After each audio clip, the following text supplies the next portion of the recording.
हरीश तुम भी ऑनलाइन हो क्या?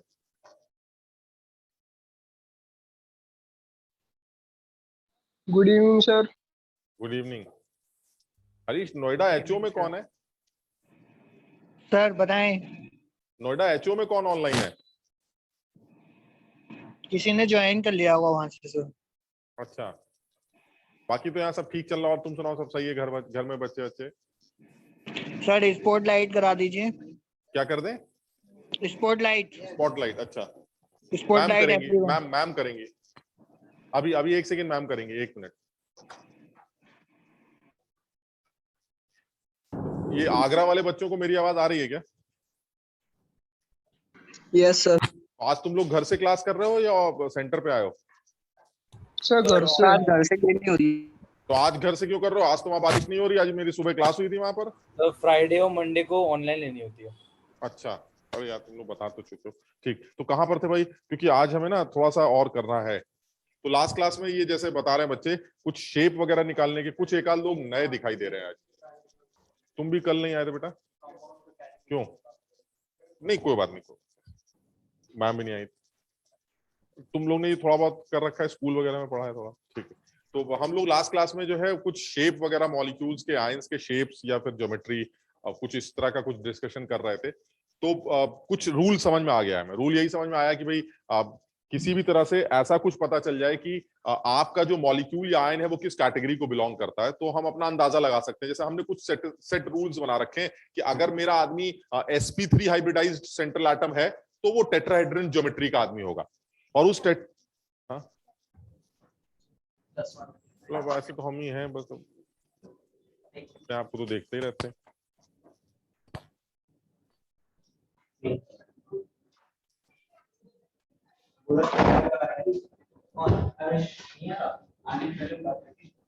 इंदिरापुरम का सेंटर भी शायद ज्वाइन करेगा।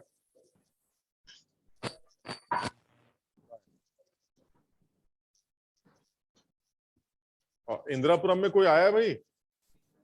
Yes sir, direct. अच्छा, आज वो दूसरे वाले स्टूडियो में हो क्या?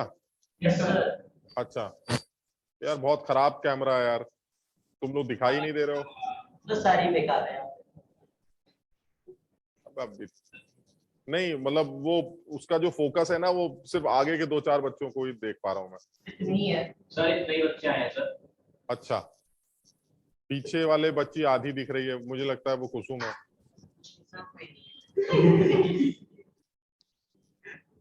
ठीक है, तो यही सही है मैम, ये इनके चक्कर में तो हम पढ़ ही नहीं पाएंगे।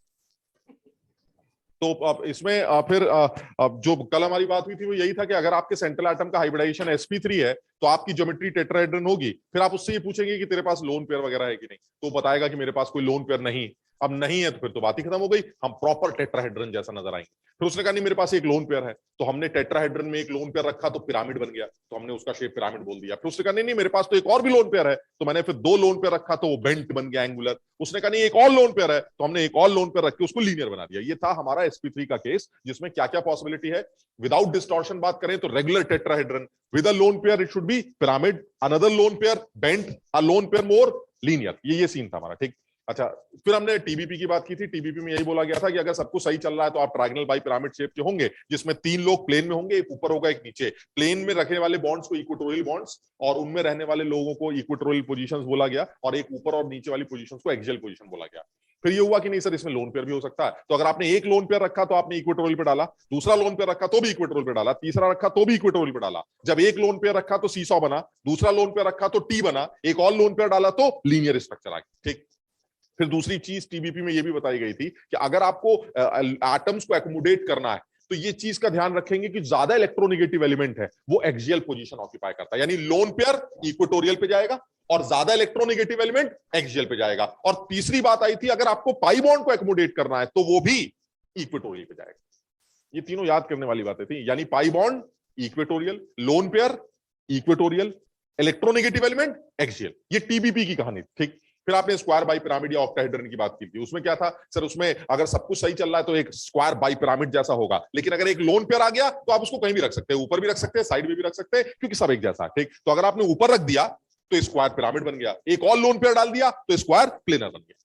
फिर सब कुछ होने के बाद एक डाउट ये आ रहा था कि हमें ये कैसे पता चलेगा कि हमारा सिस्टम किस तरह का सिस्टम है। तो हमने एक रूल निकाला था कि सबसे पहले सेंट्रल एटम डिसाइड करेंगे, सेंट्रल एटम डिसाइड करने के बाद उसके वैलेंस इलेक्ट्रॉन्स को काउंट करेंगे, वैलेंस इलेक्ट्रॉन्स काउंट करने के बाद उसके साथ कितने एटम्स अटैच्ड हैं वो गिनेंगे, लेकिन उसको गिनते वक्त ऑक्सीजन को काउंट नहीं करेंगे। और साथ ही साथ अगर उस एटम पर कोई चार्ज है या उस मॉलिक्यूल पर कोई चार्ज है तो वो भी ऐड या सब्ट्रैक्ट करके 2 से डिवाइड कर देंगे। इससे मुझे स्टेरिक नंबर मिल जाएगा, और जैसे ही स्टेरिक नंबर मिलेगा उसमें से number of atoms attached minus कर देंगे तो मुझे लोन पेयर मिल जाएगा, और जैसे ही लोन पेयर मिलेगा मुझे उसका शेप समझ में आ जाएगा। तो जैसे कल हम बात कर रहे थे, एक आध एग्जांपल्स और ले लेते हैं। जैसे मान लीजिए सर हाँ सर डाउट था एक।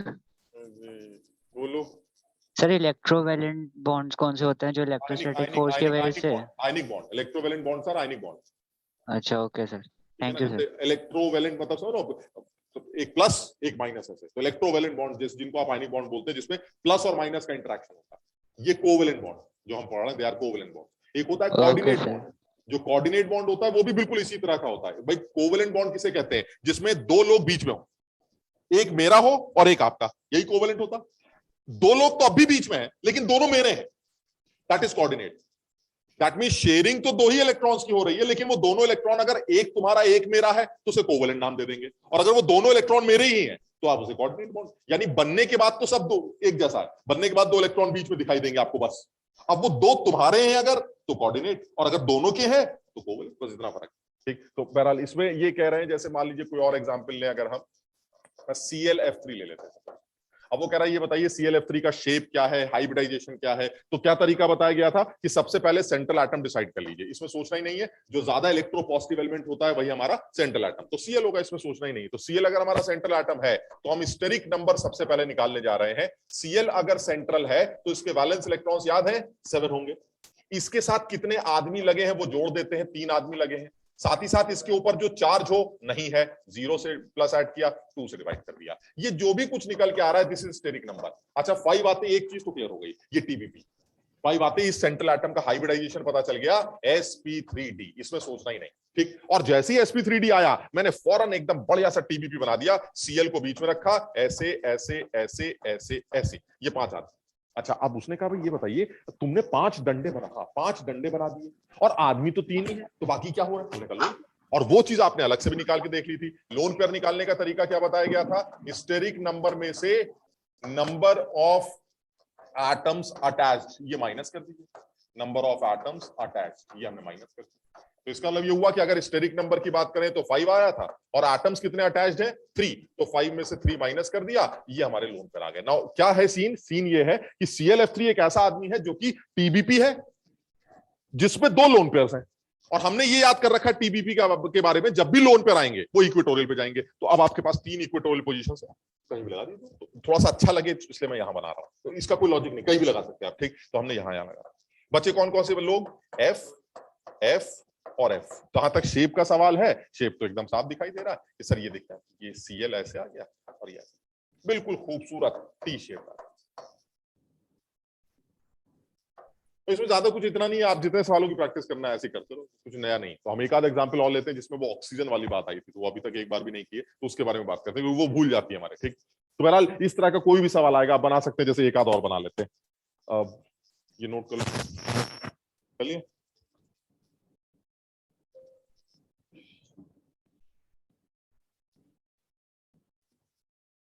अब इसी में जैसे मान लीजिए कुछ और ले लिया जाए, अब तुम अपने आप बना के देख लो। XCF4 ले लेते हैं, ये भी बड़ा आसान हो गया, इसको बना के देखो। कोई बात नहीं, फिर से बना लेते हैं, तो क्या है। तो XCF4 में सेंट्रल एटम स्टेरिक नंबर निकालते हैं। स्टेरिक नंबर निकालने के लिए सेंट्रल एटम ऑब्वियसली जिनन होगा, जिनन के वैलेंस इलेक्ट्रॉन्स कितने होंगे 8, आदमी कितने 4, 2 से डिवाइड किया तो 6 आ गया। 6 आते ही हम समझ गए सर ये आदमी sp3d2। sp3d2 आते ही हम समझ गए the hybridization is sp3d2, the geometry should be square bipyramid. तो हमने बिना सोचे जो है स्क्वायर बाई पिरामिड बना दिया, ऐसे ऐसे ऐसे ऐसे ऊपर नीचे। अब उससे कभी इतने सारे डंडे बना रहे हो, आदमी तो 4 ही हैं, हमने कहा 2 लोन पेयर होंगे या, और उसको भी निकाल ले, तुम समझ ही रहे हो। लोन पेयर का मतलब क्या हुआ? स्टेरिक नंबर में से आपने लोग माइनस कर दिए, एटम्स अटैच्ड ये माइनस कर दिए। और स्टेरिक नंबर कितना है हमारा 6, आदमी कितने हैं 4, तो लोन पेयर कितने हैं 2। और क्या बताया गया था 2 लोन पेयर कहीं भी रख दीजिए, ऑपोजिट रखिएगा, बस ये ध्यान रखिएगा, ऑपोजिट रखिएगा। अगर आप ऊपर रख रहे हैं तो दूसरा यहां रखिएगा, अगर आप यहां रख रहे हैं तो दूसरा यहां रखिएगा, अगर आप यहां रख रहे हैं तो दूसरा यहां रखिएगा, ताकि एलपी एलपी रिपल्शंस मिनिमाइज हो सके। तो अब बचे हुए आदमी को फ्लोरीन सेट कर दीजिए, बस हो गया। जैसे ही आप फ्लोरीन सेट करेंगे तो एकदम साफ दिखाई दे रहा है कि ऐसे में टोपियां तो उड़ जाएंगी, ऊपर वाली टोपी भी उड़ गई, नीचे वाली भी टोपी उड़ गई, तो बचा क्या, ये दोनों छुप गए। छुपने के बाद सिर्फ क्या बचा, एक प्लेन जैसा, sir this is square planar, यानी इसका जो शेप निकल के आएगा वो बहुत बढ़िया स्क्वायर प्लेनर। खत्म, आसान है, मतलब इसमें अब वो जरा सा ऑक्सीजन वाला झंझट एक कर लेते हैं, तो उसमें थोड़ा सा ताकि डाउट ना रहे, हालांकि कुछ तुमने याद कर लिया है। अब ये पुराने एग्जाम्पल इसको हटा देते हैं, कुछ खास नहीं, चलिए और ले लेते हैं।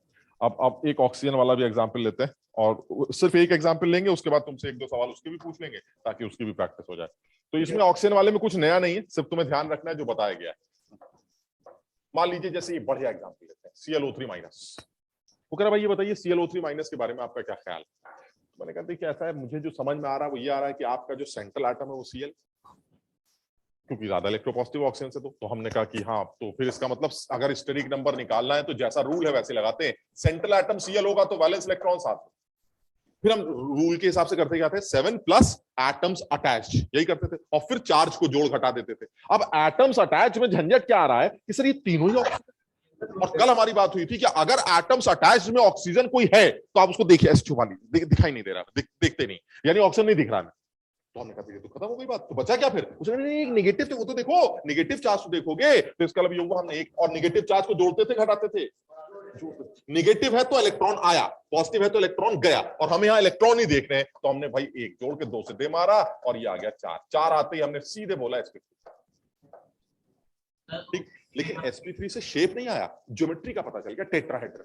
हमने सोचा यार ये लोन पेयर का क्या जुगाड़ लगेगा, तो लोन पेयर का जुगाड़ वही जैसे होता था सर, जब आप लोन पेयर चेक करते हैं तो कैसे निकालते हैं, स्टेरिक नंबर में से एटम्स अटैच्ड माइनस कर देते हैं, तो स्टेरिक नंबर में से एटम्स अटैच्ड माइनस कर देते हैं।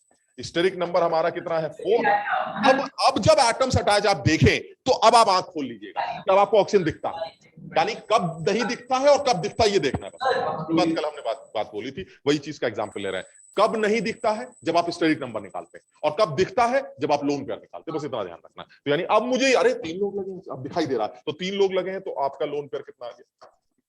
तो इसका एक ऐसा सीन चल रहा है, जो sp3 है विद लोन बात खत्म हो गई, sp3 आते ही टेट्राहेड्रन बना, टेट्राहेड्रन बनते ही लोन पेयर आया, हमने ऊपर लोन पेयर रखा, नीचे की टोपी तैयार, पिरामिड, आंसर आ गया। समझ लो, sp3 में एक लोन पेयर क्या देता है, पिरामिड, एक और लोन पेयर बेंट, एक और लोन पेयर लीनियर। ये हल्का सा याद करना। तो इसका मतलब ये हुआ कि सर ये आप ClO3 को आप बना सकते हैं सर पिरामिड जैसा बनाना, तो सबसे पहले आप जो है जैसे लिखते थे Cl, सबसे पहले ये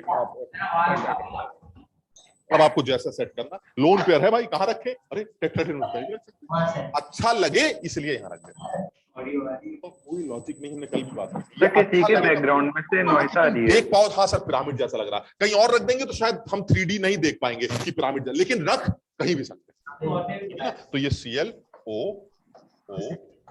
उसने कहा ये बढ़िया आपका तैयार हो, क्या बकवास कर रहे हैं, क्या बनाया तुमने, यहाँ नेगेटिव चार्ज, हमने कहा इसको दे दो ना। उसने कहा फिर ये बाकी ऑक्सीजन खाली रह जाएंगे। ऑक्सीजन एक बाइवेलेंट एटम में 2 डंडे बनाता है, अगर ऑक्सीजन ने सिंगल डंडा बनाया तो उसके ऊपर नेगेटिव चार्ज होना जरूरी है, तभी तो इसका ऑक्टेट पूरा होगा। भाई ऑक्सीजन के बाहर 6 होते हैं, उसने एक डंडा बना दिया, यानी शेयरिंग में एक आ गया, 7 हो गए, अभी भी 8 नहीं हुए, तो एक एक्स्ट्रा इलेक्ट्रॉन डाल के उसको सेट कर दिया। अब ये ऑक्सीजन क्या कह रहा है, कह रहा मेरे तो 6, एक डंडा है, चलो 7 हो गए, 8 करो, एक इलेक्ट्रॉन मुझे भी दे दो माइनस। हमने कहा माइनस कहां से दे, एक ही तो माइनस था, अब तुम्हारे ऊपर माइनस होने लगा सकते। उसने कहा एक काम करो, हमारे साथ डबल 6 थे, 2 शेयरिंग में आ गए, 8। यानी अगर ऑक्सीजन को नेगेटिव दे दोगे तो सिंगल बॉन्ड से काम चलेगा, अगर उसको नेगेटिव नहीं दे रहे हो तो आपको ऑक्सीजन के साथ पाई बॉन्ड लगाना पड़ेगा, और ये मजबूरी आपको यहां पर भी लगानी पड़ेगी। क्यों, क्योंकि सर यहां पर आपके पास एक ही नेगेटिव चार्ज है, आप मजबूर हैं इन दोनों ऑक्सीजन को खुश करने के लिए, आपको दोनों ऑक्सीजन के साथ पाई बॉन्ड लगाना पड़ेगा। And this is proper pyramid shape बन गया है, बहुत आसान, दिखने में पता नहीं क्या लगता है, लेकिन बोला इसको pyramid he, this is pyramid. तो ClO3 माइनस इस तरह का दिखाई देता है, जो पिरामिड। सर बोलो बोलो सर, ClO3 में O3 के लिए एक बार फिर से बता दीजिए। अच्छा एक सेकेंड, ऐसा कर सकते हैं हम ClO3 माइनस की जगह ClO2 माइनस कर लें, ताकि एक और एग्जांपल भी हो जाए बाकी लोगों के लिए भी। Yes sir. उससे भी समझ में आ जाएगा। ठीक, तो चलिए एक और एग्जांपल ले लेते हैं, हटा दें इसको। नैतिक समझ में आया बेटा? Yes sir. आरुषा जाग रही हो? Yes, sir. शाबाश। सर हाँ सर सर जब आप बोलते हो ना तो सर किसी की बैकग्राउंड में से आवाज आती है। ये तो हमारा टैलेंट है, दो आवाजें निकाल लेते हैं। अगर बैकग्राउंड से अब किसकी आवाज आती है? अब यहाँ तो कोई बच्चे ही बैठे हैं, ये तो जब मैं बोलता हूँ तो ये चुप रहते हैं। किस तरह की आवाज आती है? सर मतलब वो डिस्टरबेंस क्रिएट करती है सर, ऐसा लगता है कुछ लोग बात कर रहे हैं फिर ऐसे कुछ। माइक से तो नहीं होता ऐसा कुछ? हमारे सांसों की आवाज तो नहीं आ रही तुम्हें? No sir. एक तो हर जगह नए नए माइक होते हैं। देखते हैं यार। नैतिक यार, हमने तुम्हारा बेकार में पूछ लिया कि तुम्हें समझ में आया कि नहीं, तुम जबरदस्ती तो आगे बढ़ गए। सर एक डाउट है। ये देखिए अर्जुन, तुम कहाँ से बोल रहे हो? सर मैं नोएडा सेक्टर पे आता हूँ, आज बस ऑनलाइन अटेंड कर रहा हूँ। आगरा के हो? अच्छा यहीं का है। अच्छा अर्जुन, कुछ डाउट पूछना चाह रहे हो? Yes sir. पूछो बेटा। सर मेरे को ये पूछना है कि जब हमने ऑक्सीजन के साथ तो डबल बॉन्ड बना दिया, जो दो ऑक्सीजन बचे हुए थे, बट एक जो फिर क्लोरीन का वो नहीं बिगड़ गया, क्लोरीन का ऑक्टेट कहाँ बना?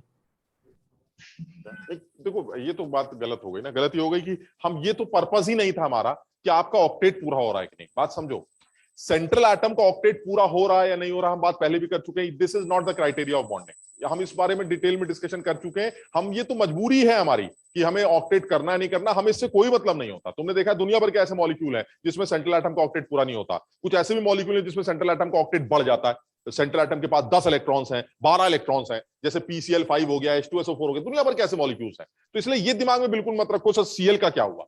Cl का तो ऑक्टेट एक्सीड कर रहा है, आप देखिए ना यहाँ पर Cl के बाहर 7 होते हैं, कितने तो आपने बना दिए इसके साथ।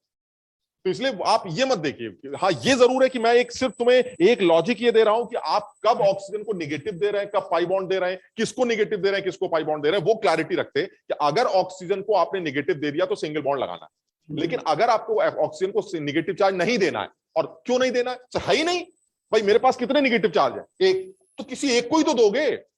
वो किस ऑक्सीजन को दोगे बताओ? इसको दोगे या इसको? किसी से ये सब बातें मत किया करिए, पुरानी बातें हो गई। किसी को भी दे दिया सर टेट्राहेड्रल, समझ लो बात को, ऐसे यहां दे दो वहां दे दो, सब एक जैसा होता है। तो सर किसी एक ऑक्सीजन को आप नेगेटिव दे दीजिए, बाकी को आपको नेगेटिव देना पड़ेगा। वो है नहीं तो पाई बॉन्ड लगाना पड़ेगा, ये कह रहे हैं।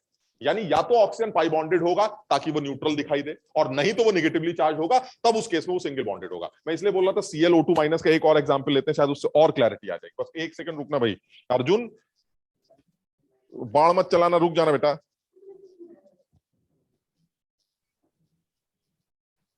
ये अर्जुन अपने आप जरा देखना बेटा, इसको एक बार जरा समझ के देखो। ये है ClO2 माइनस। अब उसने कहा भाई ये कैसा है? हमने कहा कैसा क्या है, मतलब जैसा आप बता रहे वैसा ही है। स्टेरिक नंबर निकालिए। सबसे पहले 7 ऑक्सीजन तो मुझे दिखाई नहीं देता, एक आपने जोड़ दिया, 2 से दे मारा, सर ये 4 आ गया। अरे ये भी sp3, ये भी sp3, तो इसका मतलब ये टेट्राहेड्रल। टेट्राहेड्रल है तो हमने टेट्राहेड्रल बना दिया। चलिए सबसे पहले लोन पेयर और निकाल लेते हैं। लोन पेयर 4 में से एटम्स अटैच अब दिखते हैं, अब ऑक्सीजन दिखते हैं, कितने? 2, तो ये आ गया। इसका मतलब हुआ एक ऐसा sp3 जिसपे 2 लोन पेयर है, तो बेंट हो, ये तो याद कर सकते हैं, 2 लोन पेयर बेंट हो जाता है। तो आप पहले इसको sp3 बना लीजिए अपने हिसाब से, देख लीजिए Cl आ गया, ऐसे ऐसे ऐसे ऐसे। अब आप क्या करें सर? 2 लोन पेयर है, कहां लगाएं? अरे यार कहीं भी लगाइए, क्या बेकार की बातें। ऑक्सीजन आ गए। आप क्या करें? ये क्या सर ऑक्सीजन खाली खाली? ऐसे नहीं होता, या तो माइनस लगाओ या डबल बॉन्ड लगाओ। हमने कहा एक ही माइनस है, क्या करें? एक को दे दो, तो एक को दे दिया। अब दूसरा वाला माइनस तो है नहीं, उसने कहा फिर तो मजबूर है double bond. This is ClO2 minus. ये अर्जुन समझ पाए?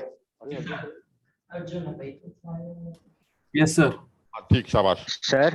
हाँ सर अगर इन केस वहां पे -2 होता तो हम दोनों को माइनस दे दोनों देते। ऑक्सीजन को माइनस दे देते, फिर डबल बॉन्ड नहीं लगता। Okay sir. ठीक है ना। अब जैसे एक और एग्जांपल ले लेते हैं। चलिए जब इतना किया तो एक और बड़ा अच्छा एग्जांपल से सारे, और बड़ी हैरानी की बात है, आप देखिए जरा, ये सारे ही sp3, ClO3 minus sp3, ClO2 minus sp3, सारी की ज्योमेट्री टेट्राहेड्रल, शेप सिर्फ अलग है। उसका पिरामिड था, इसका एंगुलर है, इसका लीनियर आएगा। करके देखिए, क्योंकि ऑक्सीजन को कम ज्यादा करने से हाइब्रिडाइजेशन में तो कोई फर्क पड़ता नहीं, क्योंकि हम तो उसको देखते ही नहीं, सिर्फ लोन पेयर में फर्क पड़ता है, और लोन पेयर का फर्क उसके शेप को बदल देता है, बस ये।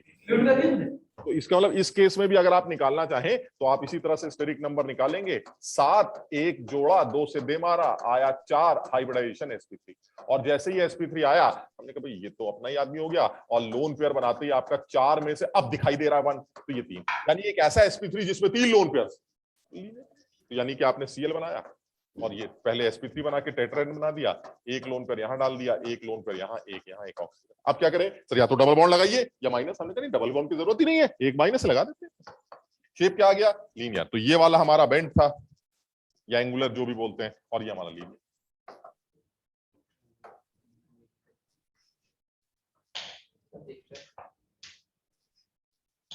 समझ पाए भाई? अब एक आध और बना लो जल्दी जल्दी, फिर आगे बढ़ते हैं यार। ये हटा दे यार, ये तुम लोग खुद ही बना रहे होगे, ये तो छापना थोड़ी ना, इसको समझ में आ रहा है?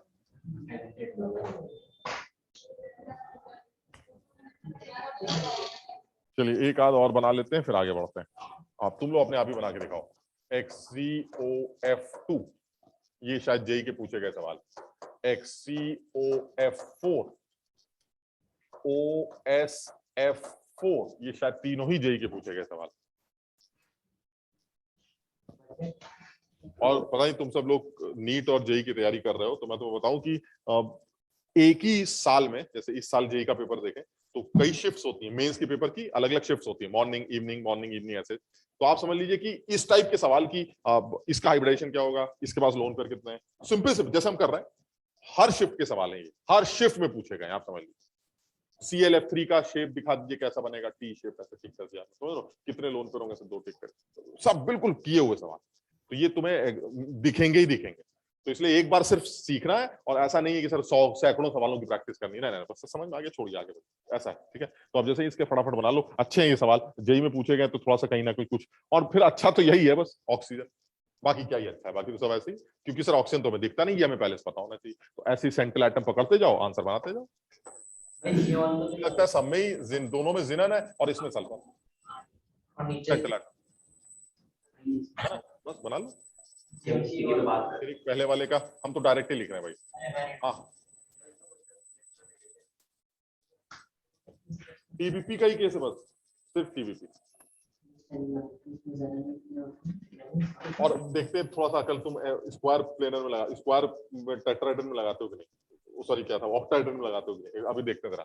ये बताओ जरा, XCOF2 में जेनन हमारा सेंट्रल एटम होगा, तो 8 ऑक्सीजन मुझे दिखता नहीं, तो 8 2 10/2 5, तो टीबीपी है ना। और टीबीपी में आदमी कितने अब दिखता, 3, OF2 1 O 2 F, तो आदमी 3 है सर, तो इसके अलावा टीबीपी में आदमी 3 तो 2 लोन।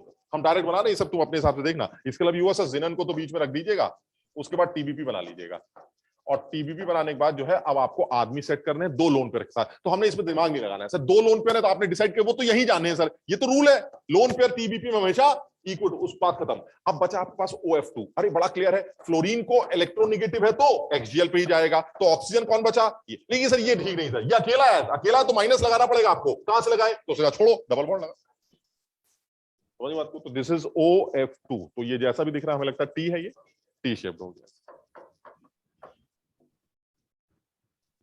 चलिए ठीक, इधर आते हैं।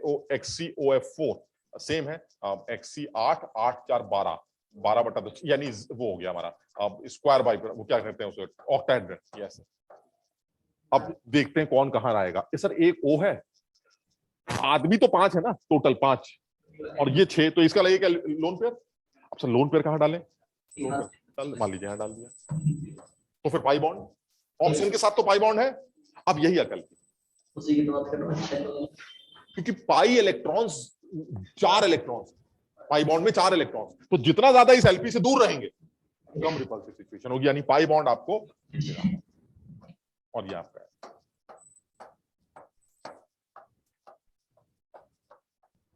भाई पाई बॉन्ड समझ पा रहे हो ना, उसमें 4 इलेक्ट्रॉन्स होते हैं, 4 बॉन्ड पेयर, 1 2 3 4, तो जितना बॉन्ड पेयर एलपी से दूर रहे अच्छा, तो उसका मतलब अगर एलपी ऊपर है तो डबल बॉन्ड नीचे, एलपी इधर है तो डबल बॉन्ड इधर है, सो ऑन सो ऑन। तो इसका मतलब युवा, इस केस में अगर इसको छुपा दिया जाए तो शेप क्या बनेगा, एक टोपी उड़ गई, स्क्वायर पिरामिड। तो इसका आंसर आ गया स्क्वायर पिरामिड। फिर OSF4, ये भी बड़ा सीधा सा है। सल्फर सेंट्रल एटम है 6, 6 और 4 10, ऑक्सीजन मुझे दिखाई नहीं देता, TBP तैयार हो गया। यानी सल्फर ऐसे ऐसे ऐसे ऐसे ऐसे, ये डबल बॉन्ड हो, बाकी सारे हमारे ऐसे। ड्रैग नहीं पाएगी।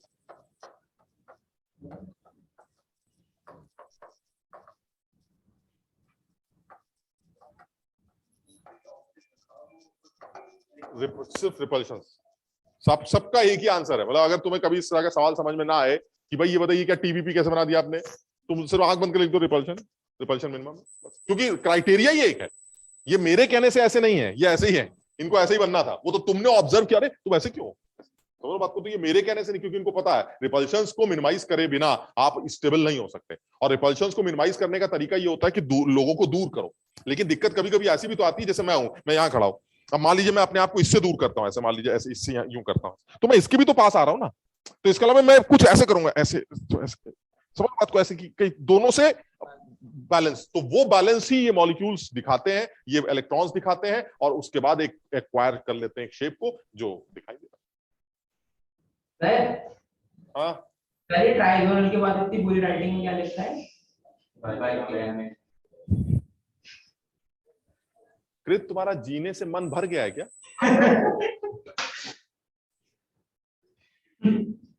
ट्रायंगल बाई पिरामिड है ये। तुम्हारी राइटिंग दिखाए अभी, या कॉपी दिखाओ। चलिए अब और आगे बढ़ते हैं। अब जरा थोड़ा सा और, अब एक अलग बिल्कुल हट के बात कर रहे हैं। इसे हटा दे भाई।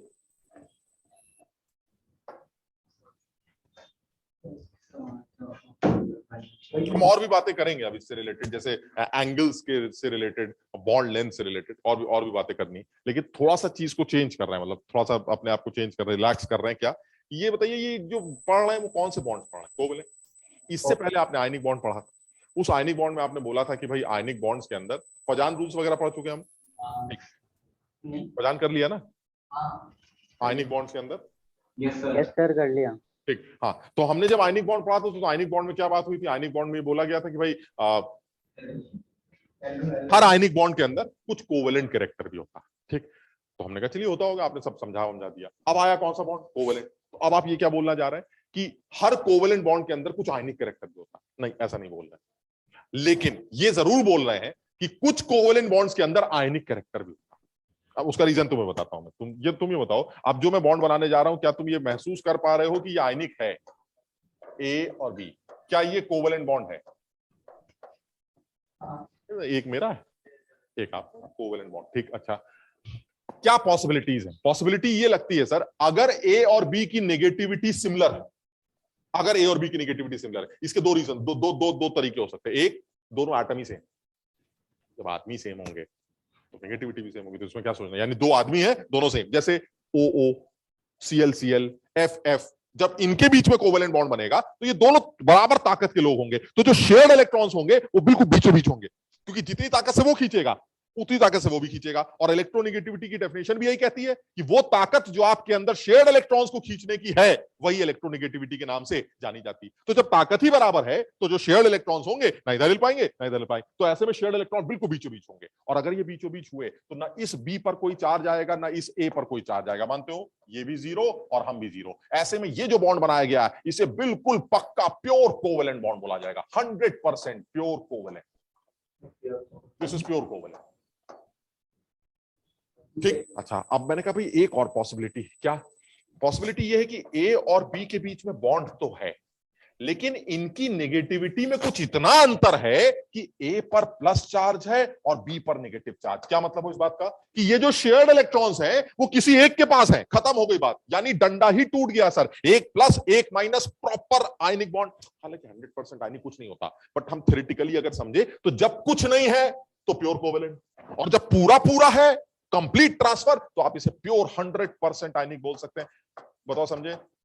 अच्छा, लेकिन सर मजा नहीं आया। मजा इसलिए नहीं आया क्योंकि आपको 100% आयनिक के बारे में और प्योर कोवेलेंट के बारे में डिस्कशन नहीं करनी है, आपको बीच के एक आदमी के बारे में डिस्कशन करनी है। बीच का आदमी क्या कह रहा है? बीच का आदमी कह रहा है, देखिए ऐसा है, इतनी भी डिफरेंस नहीं है कि इलेक्ट्रॉन लेके निकल जाए, और ऐसा भी सीन नहीं है कि ताकत बराबर है। तो हमने कहा यार कुछ मामला लग रहा है हल्का फुल्का शिफ्टिंग का है, ये इलेक्ट्रॉन क्लाउड जो है ये उस तरफ थोड़ा सा शिफ्ट करने की कोशिश कर रहा है जो ज्यादा ताकतवर, यानी निगेटिविटी में डिफरेंस तो है, लेकिन इतना निगेटिविटी में डिफरेंस नहीं है कि इलेक्ट्रॉन का कंप्लीट ट्रांसफर होकर उसको आयनिक बॉन्ड बना दिया जाए। ठीक, इसका मतलब ये हुआ कि ऐसा भी पॉसिबल है कि अगर ए और बी की निगेटिविटी में डिफरेंस हुआ तो हो सकता है शेयर्ड इलेक्ट्रॉन्स किसी एक तरफ शिफ्ट होने लगे। तो अगर बी की निगेटिविटी ए से बेटर है तो ये शेयर्ड इलेक्ट्रॉन्स हल्का हल्का बी की तरफ शिफ्ट होंगे, लेकिन बी की तरफ चले नहीं जाएंगे। मतलब चले गए फिर तो ये सीन हो जाएगा। वो कह रहे नहीं सर ऐसा, बस थोड़ा सा ऐसे होने से बी पर पार्शियली नेगेटिव चार्ज आने लगेगा और ए पर पार्शियल पॉजिटिव चार्ज आएगा। दिस डेल रिप्रेजेंट्स डिफ्यूज, यानी पार्शियल, ऐसा हल्का सा डिफ्यूज चार्ज, फुल फ्लेज नहीं, डिफ्यूज चार्ज। ठीक, तो इस पे हुआ डेल माइनस, इस पे डेल प्लस। आप बताओ इस बॉन्ड को क्या बोलेंगे, आयनिक इसको या कोवलेंट? मिक्सचर, मतलब ना ये आयनिक ना ये, यानी दिस इज ना आयोनिक है और ना कोवेलेंट। एक सेकंड, क्या ये तो बोल सकते हैं this bond formation is a part of a covalent bond? Yes sir. This is a covalent bond, this was a covalent bond, but it has some ionic character also. तो इसका मतलब ये हुआ this is partially, this is a polar covalent bond. This is polar covalent bond. This is a covalent bond जिसके अंदर कुछ polarity है, और वो पोलैरिटी ये है प्लस माइनस वाली पोलैरिटी। यानी इन दोनों लोगों के बीच में जो आपने कोवेलेंट बॉन्ड बनाया है, इस कोवेलेंट बॉन्ड के अंदर पोलैरिटी है, and this is a polar covalent bond. It has some ionic character also. So this is a covalent bond having some ionic character. So you have three types of सोच, क्या क्या? एक pure covalent जिसमें sharing इधर उधर जाने का मतलब ही नहीं बनता, वो तभी हो सकता है जब ताकत बराबर हो, जैसे Cl उधर Cl इधर Cl, बीच में कोवेलेंट बॉन्ड, बीच में रहेंगे बस। तो ऐसा बॉन्ड प्योरली कोवेलेंट। ऐसा भी हो सकता है सर इतनी ताकत हमारी ज्यादा है, आपसे खींच के अलग कर देंगे, तो ऐसे में 100% आयनिक। हालांकि 100% आयनिक थ्योरेटिकली बोला जा रहा है, लेकिन हमें पता है कि कुछ तो गड़बड़ होती है बहरहाल, तो इसे 100% आयनिक बोल देंगे। और अगर हमें जो टॉपिक पढ़ना है, अब हम जो पढ़ने जा रहे हैं, वो टॉपिक हमारे लिए मेन ये है। यानी अब हम उन कोवेलेंट बॉन्ड्स के बारे में डिस्कशन करना चाह रहे हैं जिनके अंदर थोड़ी पोलैरिटी, पोलर कोवेलेंट बॉन्ड, जिनके अंदर आयनिक कुछ कैरेक्टर है। यहां तक समझे? सर ये थर्ड वाला तो पॉसिबल ही नहीं होगा ना? थर्ड वाला यस सर। धनवंश बोलते बहुत तुम्हारे यहाँ के लोग, इनको कोने में लो। हाँ धनवंश बताओ क्या कह रहे हो? सर ये थर्ड वाला तो पॉसिबल ही नहीं हो पाएगा ना? अच्छा क्यों सर 100% आयनिक कैसे हो सकता है?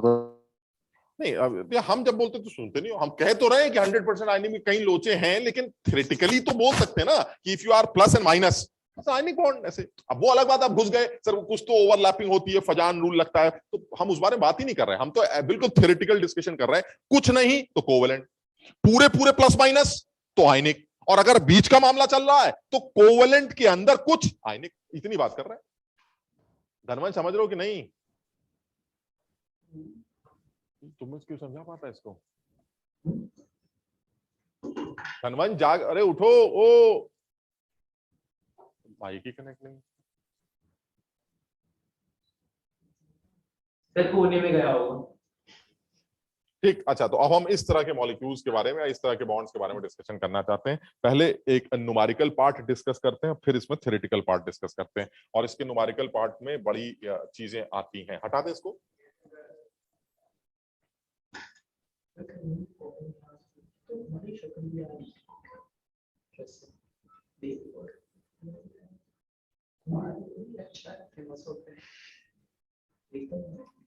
जनरली जो पाया गया है वो ये कि अगर मैं ए और बी के बीच में कोवेलेंट बॉन्ड की बात करूं और इस बॉन्ड के अंदर कुछ पोलैरिटी है, जैसे सपोज ये, तो जो पाया गया है वो ये कि इस बॉन्ड की, तुम्हें कैसे पता चलेगा इस बॉन्ड के अंदर पोलैरिटी ज्यादा है या कम? इस पोलैरिटी को नापने का कोई तरीका भी होना चाहिए ना कि भाई इस बॉन्ड के अंदर ये पोलैरिटी है। वो नापने का तरीका है डाइपोल मोमेंट। जरा समझना, डाइपोल मतलब टू। क्या ये डाइपोल? क्या ये डाइपोल? डाइपोल। अगर ये डाइपोल है तो इस डाइपोल का जो मैग्नीट्यूड होगा वो कैसे निकाला जाए? तो suppose this is a dipole, एक प्लस पोल है, एक माइनस पोल है। मान लीजिए ये हमारा डेल प्लस हो गया, ये हमारा डेल माइनस हो गया, इनके बीच की डिस्टेंस डी हो गई। So this is a dipole and the polarity measurement के लिए एक नया कॉन्सेप्ट निकाला गया है जिसको डाइपोल मोमेंट कहा जाता है। This is dipole moment. ये जो डाइपोल है या जो डाइपोल मोमेंट है, ये एक वेक्टर क्वांटिटी, जिसका मैग्नीट्यूड निकालने का तो फॉर्मूला मैं तुम्हें बता रहा हूं, बट जो वेक्टर क्वांटिटी है उसकी डायरेक्शन हमेशा प्लस से माइनस की तरफ होती है। यानी कहने का मतलब ये हुआ कि this is a polar covalent bond जिसका वेक्टर प्लस से माइनस की तरफ बनेगा, जिसका मैग्नीट्यूड निकालने के लिए आपको किसी भी एक एटम पर आने वाला डिफ्यूज चार्ज, ये तो मानते हो दोनों एटम पे बराबर चार्ज होगा, सिर्फ साइन का फर्क होगा, एक पे डेल प्लस एक पे डेल माइनस। तो किसी भी एटम के डिफ्यूज चार्ज को उन दोनों चार्जेस के बीच की डिस्टेंस से मल्टीप्लाई करके आप इस डाइपोल का डाइपोल मोमेंट कैलकुलेट करेंगे। जितना ज्यादा ये डाइपोल मोमेंट आएगा उस बॉन्ड की पोलैरिटी उतनी ही ज्यादा। यानी कहने का मतलब ये हुआ दो अलग अलग कोवेलेंट बॉन्ड्स के अंदर पोलैरिटी नापना चाहते हैं अगर आप, तो वो पोलैरिटी नापने का एक क्राइटेरिया बनाया गया है dipole moment. And the dipole moment का जो मैग्नीट्यूड है, it is always del into d, where del is the partial charge on either atom into distance between two charges. ठीक है यहां तक? डेल चार्ज सर, एक बार डेल मतलब plus, एक बार और पैसे जमा कराओ बस। अब ये जो डेल है, इस डेल की बात करते हैं। जनरली होता क्या है, जनरली कभी भी आप डेल और डी की बात करते हैं, जनरल बात कर रहे हैं, तो ये देखा गया है कि जब भी कभी आप डाइपोल मोमेंट किसी भी बॉन्ड का कैलकुलेट करते हैं तो आपको डेल को डी से मल्टीप्लाई करना पड़ता है। ऐसा ऑब्जर्व किया गया है कि जो डेल है, अभी सिर्फ सुनना, जो डेल है वो something into 10 raise power minus 10 ESU के बराबर होता है। अभी हम बात करेंगे, घबराना नहीं, ठीक। एक जनरल होता है ना, जैसे मान लीजिए हम कोई पूछे कि भाई जनरली आदमियों का जो वजन है वो कैसा रहता है, तो अगर हम ये बोल दें कि भाई तुम्हारा वजन, जैसे हमने अपराजिता से पूछा भाई तुम्हारा वेट कितना है, ऐसे इसने चलते चलते बोल दिया सर 45 है।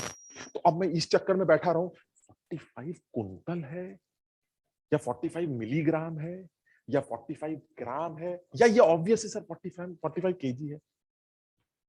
केजी समझ रहे हो? यानी मैं क्या बोलना चाह रहा हूं कि जनरली जो डेल है, ये डेल एक जनरल की बात करें तो ये इस यूनिट के आसपास आता है, 10 की पावर माइनस 10, समझ लो समथिंग इनटू। यानी अगर मान लीजिए मुझसे पूछा जाए तुम्हारे ऊपर पार्शियल चार्ज कितना है, तो मेरा जवाब आ गया 2.1 इंटू 10 रेज पावर माइनस 10।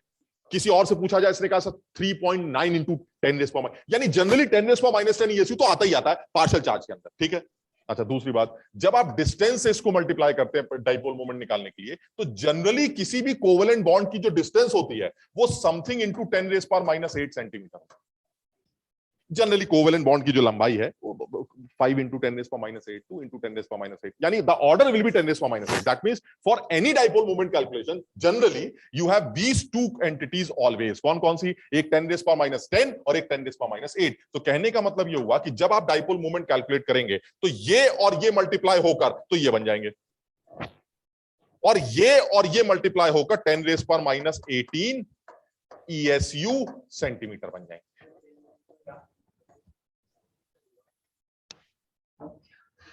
क्या चीज? नैनो?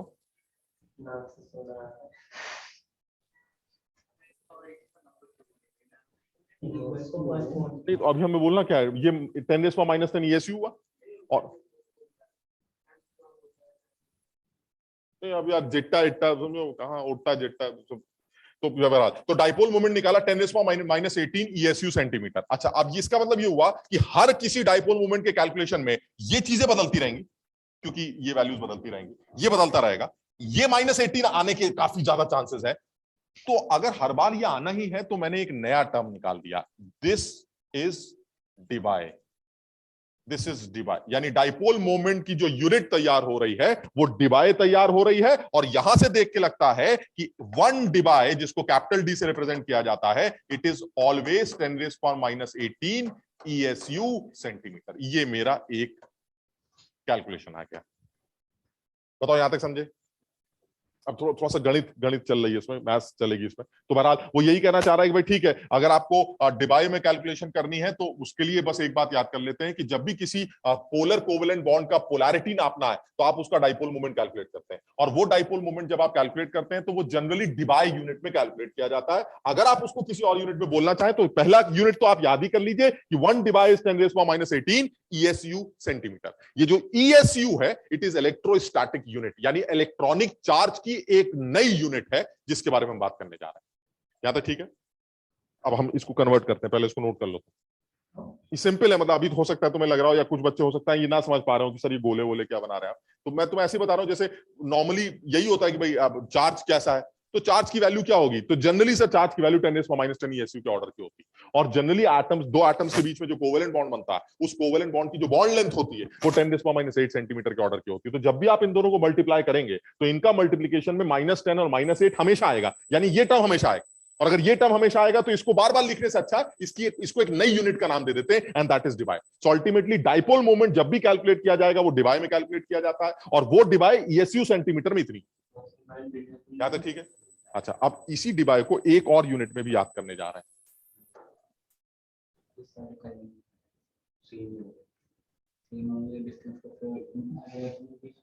इसी डिबाई को एक और यूनिट में भी कैलकुलेट करते हैं।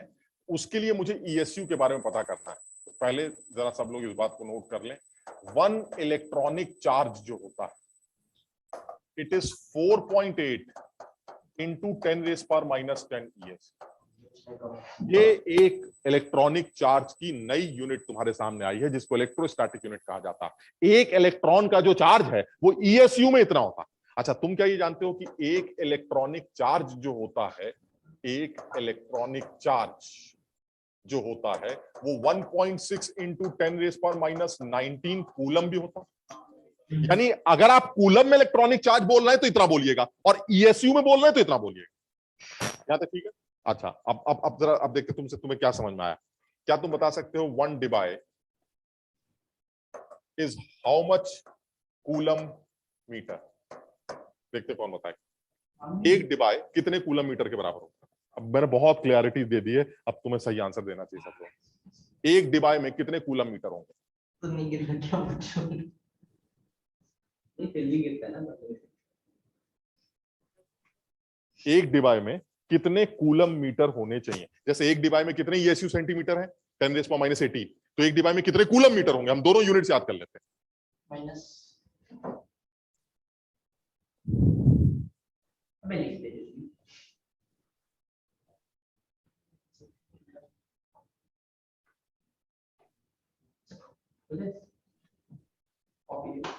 मैं लिख रहा हूँ तो जल्दी लिख थोड़ा।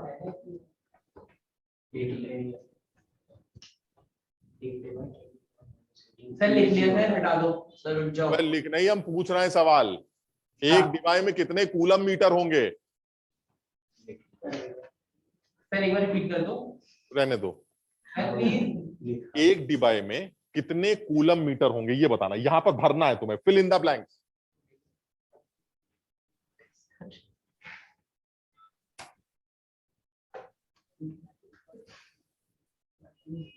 क्या चाबी? Sir 3 into 10 to the power 30 centimetre. है क्या क्या क्या? फिर से बोलो। Sir 3 into 10 to the power 30। ना, सर गूगल कर रहा है। गलत किया होगा। गूगल में बहुत सारी इंफॉर्मेशन गलत होती है।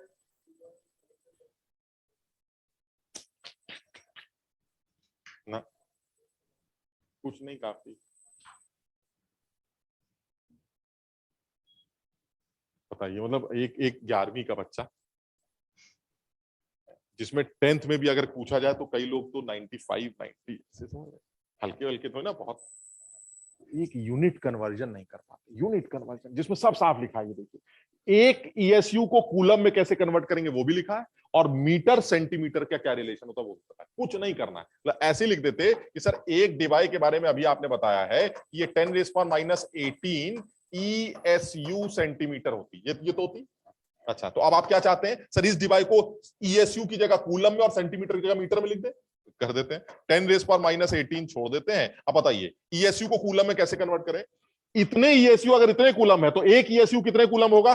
1.6 into 10⁻⁻19 divided by 4.8 into 10⁻⁻10 coulomb. बताओ ठीक है? फिर उस ना, तुमने मीटर में नहीं किया कन्वर्ट, और भी कमी है कुछ। दूसरी बात, अब ESU का कूलम कन्वर्जन हो गया, अब आता है सेंटीमीटर का मीटर। सेंटीमीटर का मीटर कितना? बस खत्म हो गया, सॉल्व कर लीजिए।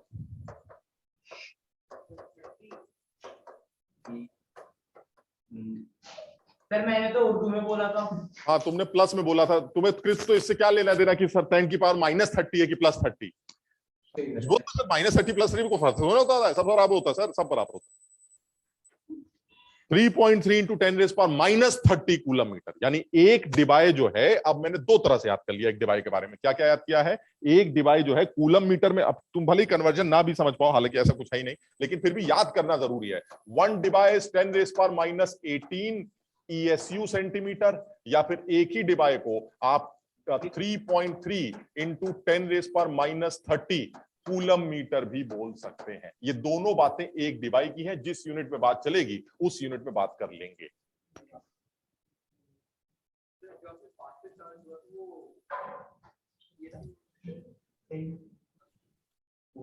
हाँ नहीं, अगर आप, हाँ मतलब कोई भी पार्शियल चार्ज जो होगा, अगर आप ESU में मेजर करते हैं तो that should be something into 10⁻10 ESU। अगर आप कूलम में मेजर करते हैं तो that is something into 10⁻19 coulomb. तो मैं ये क्या कर रहा हूं, मैं जनरल क्या करना चाह रहा था कि बार बार वो -10 -8 -10 -8 आएगा ही आएगा हर कोई कैलकुलेशन में, तो उस -10 -8 को मिलाकर मैंने पहले एक छोटा करके उसको डिवाइ बोल दिया बस। तो अब मैंने ये याद कर लिया कि जब भी कभी डाइपोल मोमेंट का कैलकुलेशन करना होगा मैग्नीट्यूड, तो मैं डिवाइ में करूंगा। अगर आप मुझे डिवाइ में देंगे तो मैं डिवाइ में लिखूंगा, अगर मुझे लगता है कि मुझे उसको कूलम मीटर में कन्वर्ट करना है तो कूलम मीटर में कन्वर्ट कर लूंगा, मुझे कन्वर्जन आता है। और अगर मुझे लगता है मुझे उसको ESU सेंटीमीटर में कन्वर्ट करना है तो मैं ESU सेंटीमीटर में कन्वर्ट कर लूंगा, क्योंकि एक डिवाइ में कितने ESU सेंटीमीटर या कितने कूलम मीटर है ये मुझे पता। समझ गए बात? अब जैसे हाँ सर कहीं भी देखो सर 10 to the power 30 दिखा रहा है सर, -30 तो कहीं नहीं लिखा सर। आ क्या रहा है ये बताओ, यहां से आ क्या रहा है? सर -30 आ रहा है। वो -30 होता है, ओके सर। समझ गए? Yes sir.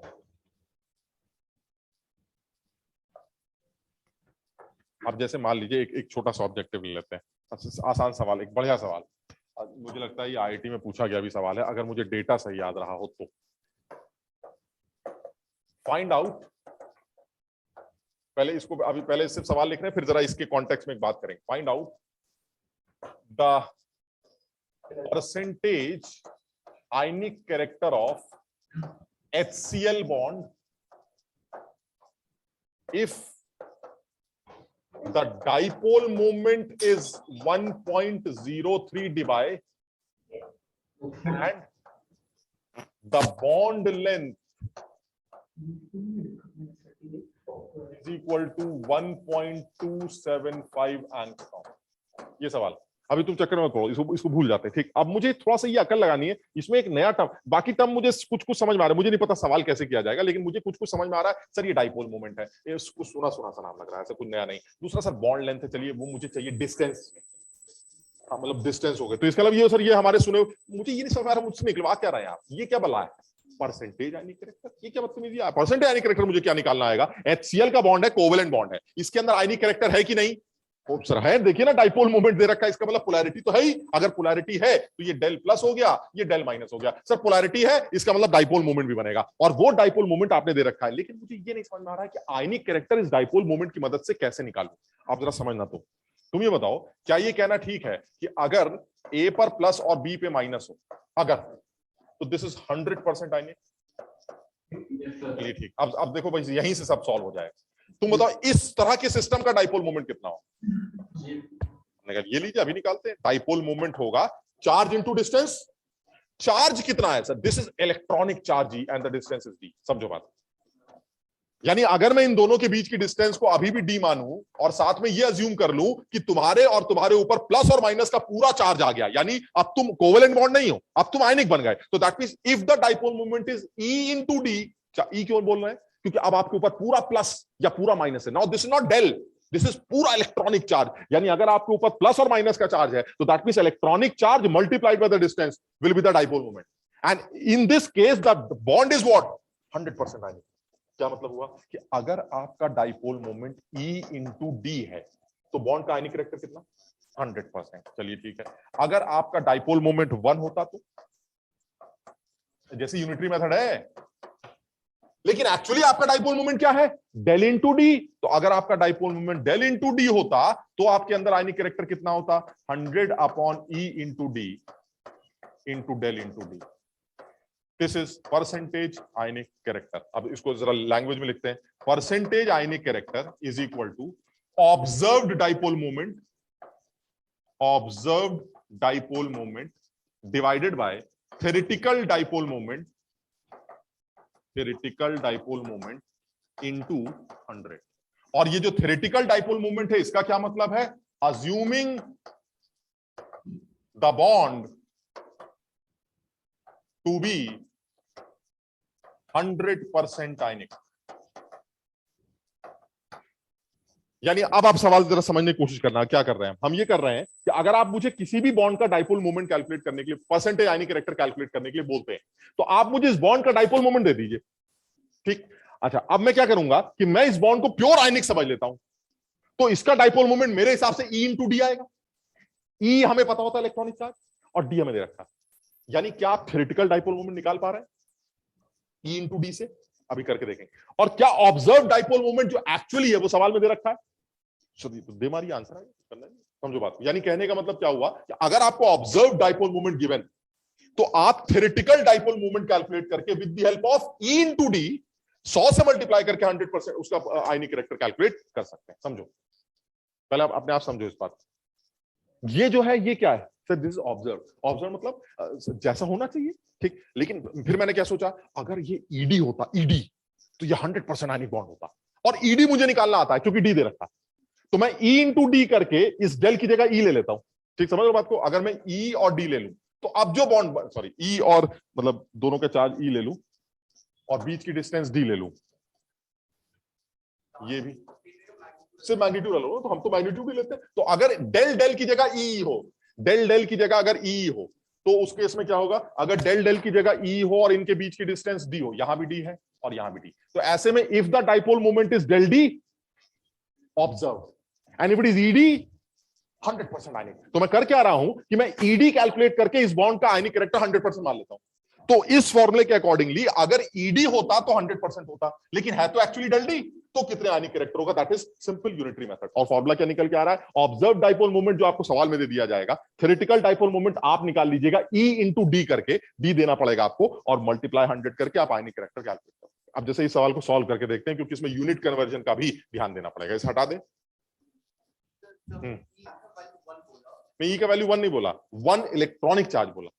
1 electronic charge in ESU was 4.8 into 10⁻⁻10 ESU and in coulomb it was 1.6। तो अब आप देख लीजिएगा, आपको अगर ESU में चाहिए तो ESU में रखिएगा, कूलम में चाहिए तो कूलम में रखिएगा। मैं तो दोनों ही करके दिखाता हूं, अभी ESU में भी रखूंगा, कूलम में भी रख के देख लेता हूं।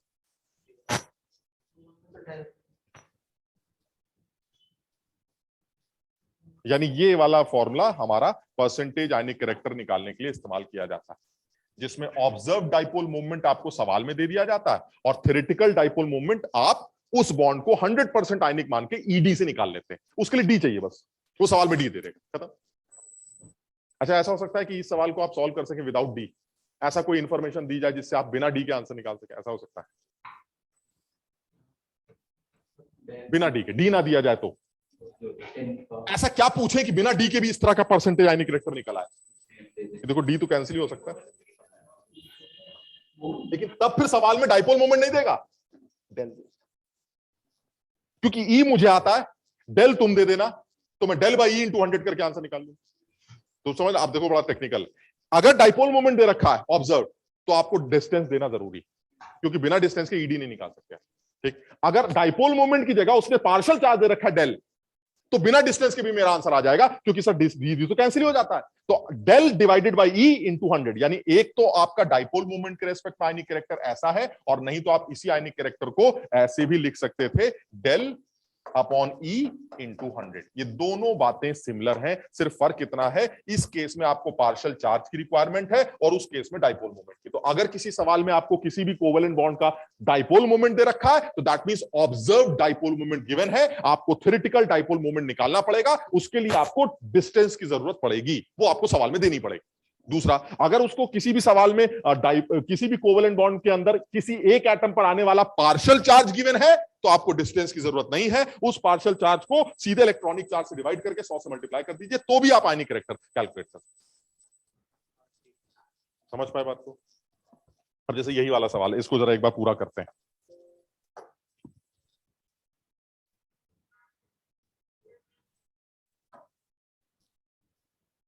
क्या करना होगा? मैंने कहा भाई ऐसा है, मुझे जो परसेंटेज आयनिक कैरेक्टर निकालना है, तुम बताओ इस सवाल में हमें डिस्टेंस की जरूरत पड़ेगी कि नहीं पड़ेगी? क्योंकि सर डाइपोल मोमेंट दे रखा है, डाइपोल मोमेंट दिया है तो आपको ईडी चाहिए, ईडी के लिए आपको डी चाहिए, तो आपने परसेंटेज आयनिक कैरेक्टर कैलकुलेट किया। कैसे करेंगे? ऑब्जर्व्ड, बल्कि इसको ऐसे लिखा जाता है, मैंने तो उसका नाम ही नहीं लिखा अब तक। और डाइपोल मोमेंट को जो लिखने का सिंबल है वो mu, mu observed divided by mu theoretical into 100। ये हमारा percentage ionic character, dipole moment को म्यू से रिप्रेजेंट करते हैं, ठीक। तो mu observed divided by mu theoretical into 100। चलिए ठीक है, अब कैसे निकालेंगे? ऑब्जर्व डाइपोल मोमेंट जो मुझे दे रखा है वो दे रखा है 1.03 डिवाइड, ठीक। इसको ईएसयू सेंटीमीटर में भी कन्वर्ट कर सकते हैं, कूलम मीटर में भी। मान लीजिए ईएसयू सेंटीमीटर में कन्वर्ट करते हैं, तो डिवाइड को ईएसयू सेंटीमीटर में कन्वर्ट करने के लिए क्या करते हैं? 10⁻18 से मल्टीप्लाई कर देंगे, तो ये आया ईएसयू सेंटीमीटर। चलिए डिवाइडेड बाय, अब बताइए जब आप थ्योरेटिकल डाइपोल मोमेंट निकालेंगे तो क्या करना होगा? ईडी। अब अगर ऊपर की यूनिट ईएसयू सेंटीमीटर में, तो ई की यूनिट भी ईएसयू में और डी की यूनिट सेंटीमीटर में होनी चाहिए, और ई की यूनिट ईएसयू में 4.8 इंटू 10⁻10 होती है। ये सब याद रखना पड़ेगा। यानी इलेक्ट्रॉनिक चार्ज ईएसयू में कितना होता है? 4.8 इंटू 10⁻10 ईएसयू। और जब आप डिस्टेंस को सेंटीमीटर में रखेंगे तो 1.275 इंटू 10⁻8 इंटू 100। ये आपका आंसर आएगा। आप सॉल्व कर लीजिए, लगभग 17% निकल के आता है, almost 17%। So the percentage ionic character of HCl bond is almost 17%। ठीक सर, ये तो ठीक है। इसका दूसरा तरीका क्या करने का? चलिए दूसरा मेथड ले लेते हैं। दूसरे मेथड में क्या होगा? दूसरे मेथड में सर यूनिट का फर्क हो जाएगा। This is method 1 and this is method 2। Unit का फर्क मतलब, यूनिट के फर्क का मतलब हुआ कि आप जो 1.03 डिवाइड दे रहे हैं उसको कूलम मीटर में भी तो लिख सकते थे। ये -30 कूलम मीटर, ठीक, डिवाइडेड बाय। अब जब तुम ईडी लिखोगे वो भी कूलम मीटर में होना चाहिए, तो इलेक्ट्रॉनिक चार्ज कूलम में ये नहीं होता, 1.6 वाला होता है। 1.6 इंटू 10⁻19 कूलम, और मीटर में इंटू, सॉल्व करिए 17। आपको जैसे करना है। यानी अगर आपने डिवाइड को ईएसयू में कन्वर्ट करके सॉल्व करना है तो ईडी में भी ई ईएसयू में होना चाहिए और डी सेंटीमीटर में होना चाहिए। अगर आपको डिवाइड को कूलम मीटर में कन्वर्ट करना है तो ईडी में ई कूलम में होना चाहिए और डी मीटर में होना चाहिए। तो लॉजिकल है ना, तभी तो यूनिट्स कैंसिल होंगे। ये ESU centimetre, ESU centimetre, coulomb metre, coulomb metre, ये कैंसिल होगा। तभी तो आंसर परसेंटेज आएगा। मतलब समझो यूनिट लेस नंबर, वो 17%, 16% ये निकल। यानी HCl का बॉन्ड जो है आपका लगभग 17% आयनिक कैरेक्टर रखता है, ऑलमोस्ट।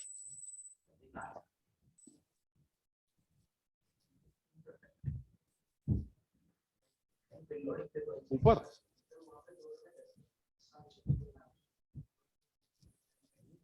तो पावर बदल दी ना, -8 -10। क्या कह रहा है? नहीं भाई, 1.275 एंगस्ट्रॉम है ना, तो एंगस्ट्रॉम को मीटर में कन्वर्ट नहीं कर पाते। This angstrom in meter it will be 1.275 into 10⁻10, and in centimeter it will be 1.275 into 10⁻8। जैसे बोल लो,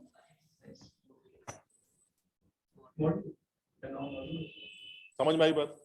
तो जो न्यूमेरिकल पूछे जा सकते हैं वो ये बन सकते हैं कि भाई ऐसा मेरे पास एक बॉन्ड है, उस बॉन्ड के अंदर कोवेलेंट कैरेक्टर जो है वो आप कैलकुलेट करके दिखाइए, या आयनिक कैरेक्टर आप कैलकुलेट करके दिखाइए, उसका डाइपोल मोमेंट मैं आपको दे दूंगा और डिस्टेंस दे दूंगा। तो जैसे ही आपने डाइपोल मोमेंट लिया, आपने फटाक से ऊपर डाइपोल मोमेंट लिखा, उसको अपनी यूनिट में कन्वर्ट किया, फिर ई तो फिक्स है, वो तो आपने पहले से याद कर रखा है, डिस्टेंस वो सवाल में दे देगा। तो ईडी करके 100 से मल्टीप्लाई करके आप उसका परसेंटेज आयनिक कैरेक्टर कैलकुलेट। ऐसा भी हो सकता है तो सवाल में कह देता भाई HCl का परसेंटेज आयनिक कैरेक्टर निकालो, हाइड्रोजन के ऊपर जो पार्शियल चार्ज है वो फलाना ईएसयू है। तो अगर पार्शियल चार्ज दे रखा है तो दैट ईएसयू डिवाइडेड बाय इलेक्ट्रॉनिक वाला ईएसयू, ये वाला, इनटू 100। समझ रहे हो ना? तो यानी अगर आपने मुझे पार्शियल चार्ज किसी भी एटम का दे रखा है तो मैं डायरेक्टली ई से डिवाइड करके 100 से मल्टीप्लाई। अगर आपने डाइपोल मोमेंट दे रखा है तो मुझे डिस्टेंस और दे दीजिएगा, क्योंकि डाइपोल मोमेंट आपने ऊपर दे रखा है तो नीचे भी मुझे थ्योरेटिकल डाइपोल मोमेंट चाहिए, और थ्योरेटिकल डाइपोल मोमेंट के लिए ई तो मुझे आता है लेकिन डी आपको देनी पड़ेगी। तो आपको सवाल में डी गिवन होनी चाहिए। सिर्फ पार्शियल चार्ज का डेल बाई इंटू, वो तो दैट डिपेंड्स कि सवाल में क्या करना है। याद है, समझे? अच्छा चलिए एक स्टेप और आगे बढ़ते हैं। सर आप वो लास्ट वाली साइड दिखा सकते हैं? हाँ, जब तुमने पैसे दिए तो दिखा ही सकते हैं।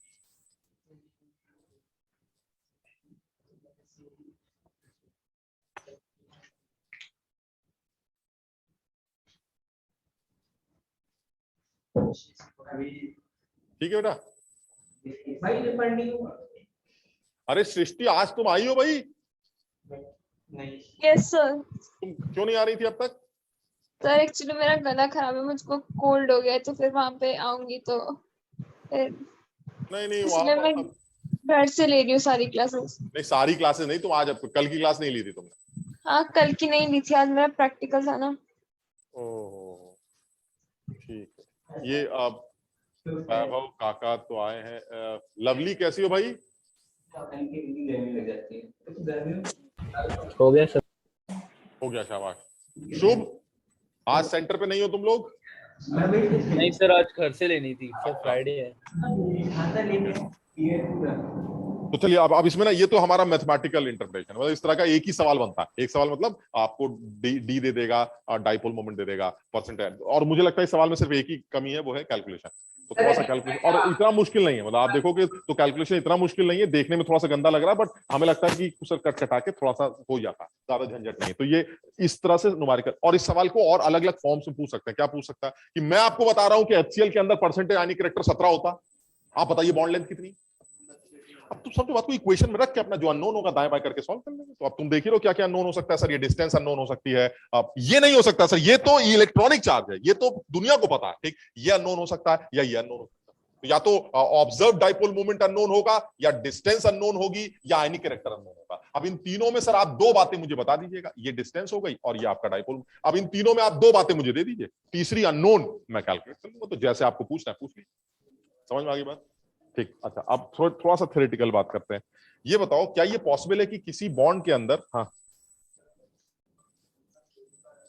नहीं डबल बॉन्ड हुआ तो भी एक, वो सवाल में जब पूछेगा तो ये लिख देगा कि इस डबल बॉन्ड का डाइपोल मोमेंट 2.3, मिला जुला के एक ही देगा, दो नहीं देगा, एक ही डाइपोल मोमेंट लेगा।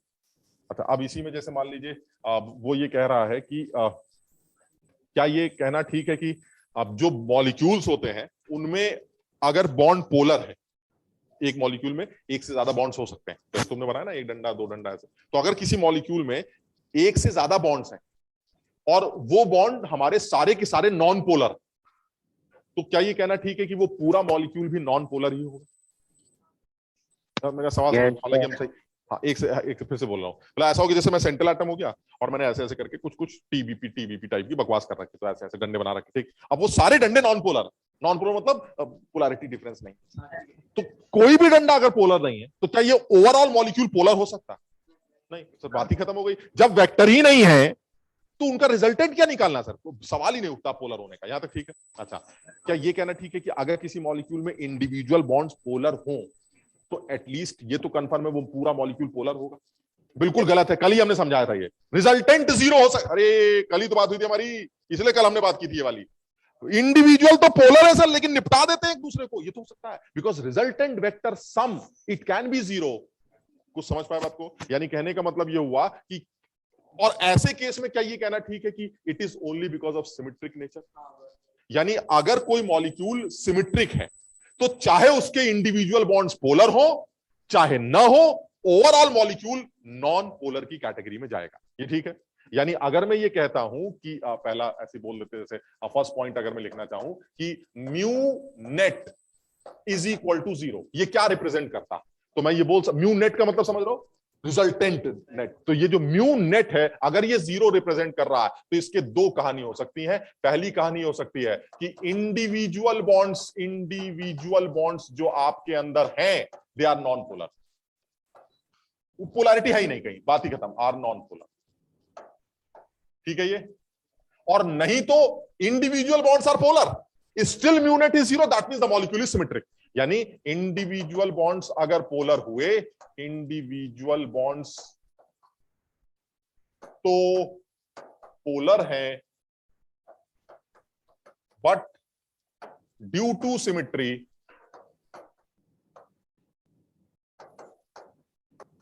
Mu net is 0।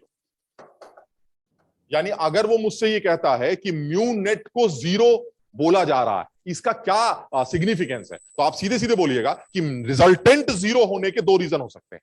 एक, सर डंडों में ही पोलैरिटी नहीं है, तो क्या रिजल्टेंट, बात खत्म। और नहीं तो सर डंडे तो पोलर हैं लेकिन फिर भी म्यू नेट 0 है क्योंकि मॉलिक्यूल सिमेट्रिक नेचर का, वो सारे वेक्टर एक दूसरे को कैंसिल करते हैं। अब मैं एग्जांपल के साथ समझता हूं जरा। तुम बताना जरा कि क्या ये कहना ठीक है? SCR क्या है? क्या SCR क्या है? SCR का मतलब स्ट्रक्चर जैसे CCl, अब तुम जरा सोच के बताना, क्या ये तुम मानते हो सब लोग कि C और Cl का बॉन्ड पोलर है? अच्छा, वेक्टर डेल प्लस कौन होगा, डेल माइनस कौन होगा? Del plus Cl del minus, और वेक्टर की डायरेक्शन प्लस से माइनस की तरफ। सर ये वेक्टर, तो ये सारे वेक्टर ऐसे बनेंगे। क्या ये इंडिविजुअल बॉन्ड पोलर हैं? लेकिन सर ये तो सिमेट्री है sir, tetrahedral. Sir resultant 0, mu net is equal to 0। समझ में आया? यानी इंडिविजुअल बॉन्ड्स अगर पोलर ही ना होते तो म्यू नेट 0 होता ही होता। लेकिन म्यू नेट के 0 होने का एक और रीजन भी हो सकता है कि इंडिविजुअल बॉन्ड्स तो पोलर है लेकिन मॉलिक्यूल में सिमेट्री है, जिसकी वजह से वो 0 निकल के आ रहा है। और एग्जांपल भी ले सकते हो, जैसे CO2। अब बताओ क्या C और O का बॉन्ड पोलर है? कौन किस तरफ डाइपोल बनेगा? ये डायरेक्शन क्या होगी डाइपोल की? ये इस डाइपोल की डायरेक्शन ये प्लस से माइनस की तरफ। लेकिन सर ये दोनों सिमेट्री एक जैसे, देखिए ये दोनों निपट जाएंगे, यानी म्यू नेट क्या निकल के आएगा? 0। यानी इंडिविजुअल बॉन्ड्स के पोलर होने के बाद अगर डाइपोल मोमेंट 0 आ रहा है तो ये उस मॉलिक्यूल के सिमेट्रिक नेचर को रिप्रेजेंट कर रहा है। समझे बात? और एग्जांपल ले लेते हैं। बता सकते हो SF4 पोलर है या नॉन पोलर? क्या इसके इंडिविजुअल बॉन्ड्स पोलर? S और F में तो पक्का होगा ही। लेकिन अगर ये नॉन पोलर हुआ that means due to symmetry, और अगर सिमेट्री नहीं है तो ये पोलर हो। तो एक बार चेक करके देख लेते हैं, जरा हाइब्रिडाइजेशन निकालो फटाक से एकदम। स्ट्रक्चर तो बनाना पड़ेगा। नॉन पोलर यानी पोलर नहीं, यानी इसका रिजल्टेंट पोलैरिटी है।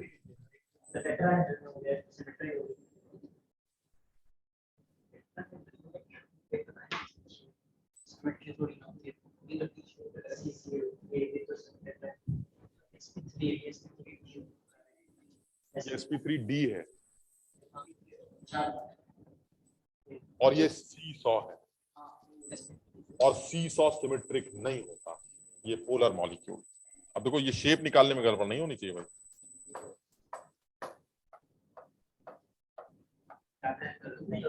कैसा होगा? अब आप इंडिविजुअल बॉन्ड्स को चेक कर लीजिए, एकदम बड़ा आसान है। देखिए S और F का बॉन्ड बिल्कुल बढ़िया पोलर, ऊपर वाला S पोलर, ऊपर वाले बिल्कुल बैलेंस होंगे बिल्कुल। लेकिन सर ये कैंसिल नहीं हो रहा है, ये दोनों कैंसिल नहीं हो रहे हैं, इसलिए इस बार इसका रिजल्टेंट 0 नहीं। तो mu net is not equal to, तो रिजल्टेंट वेक्टर सम अगर 0 आता है तो वो मॉलिक्यूल के सिमेट्रिक नेचर को रिप्रेजेंट करता है। लेकिन अगर रिजल्टेंट वेक्टर सम 0 नहीं तो वो मॉलिक्यूल एक अनसिमेट्रिक मॉलिक्यूल की कैटेगरी में आएगा। यानी आप कभी इस तरह का कोई स्टेटमेंट मिले कि एक मॉलिक्यूल का रिजल्टेंट वेक्टर सम 0 है, जैसे बोलते हैं एक मॉलिक्यूल नॉन पोलर है, क्या इसका यह मतलब है कि उसके इंडिविजुअल बॉन्ड्स नॉन पोलर है? ना, ये जरूरी नहीं। उसके इंडिविजुअल बॉन्ड्स पोलर हो सकते हैं लेकिन फिर भी वो नॉन पोलर है ड्यू टू सिमेट्री, ये पॉसिबल। समझ लो ना? तो इस बात का ध्यान रखें। जनरली बच्चे सोचते हैं कि जब डंडों में पोलैरिटी नहीं है तो ओवरऑल पोलैरिटी नहीं होगी, लेकिन अगर डंडे पोलर है तो ओवरऑल पोलर होगा ना। डंडे पोलर होने के बाद भी ओवरऑल पोलर हो सकता ना हो, क्योंकि उसके इंडिविजुअल वेक्टर्स एक दूसरे को कैंसिल कर, ये बिल्कुल हो सकता है। XCF4 बताओ। XEF4 polar non polar, individual bonds are polar और नॉट?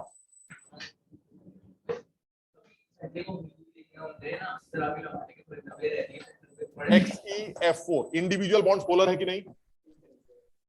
इंडिविजुअल तो XE और F तो पोलर होंगे, बट ओवरऑल पोलर है कि नहीं वो तो स्ट्रक्चर्स पता चले। दिस इज स्क्वायर प्लेनर, बिल्कुल नॉन पोलर आदमी, सब बैलेंस हो, सब बैलेंस।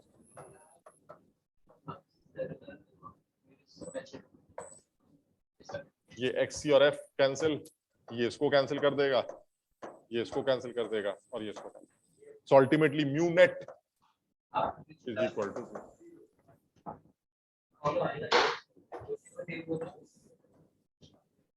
PCl5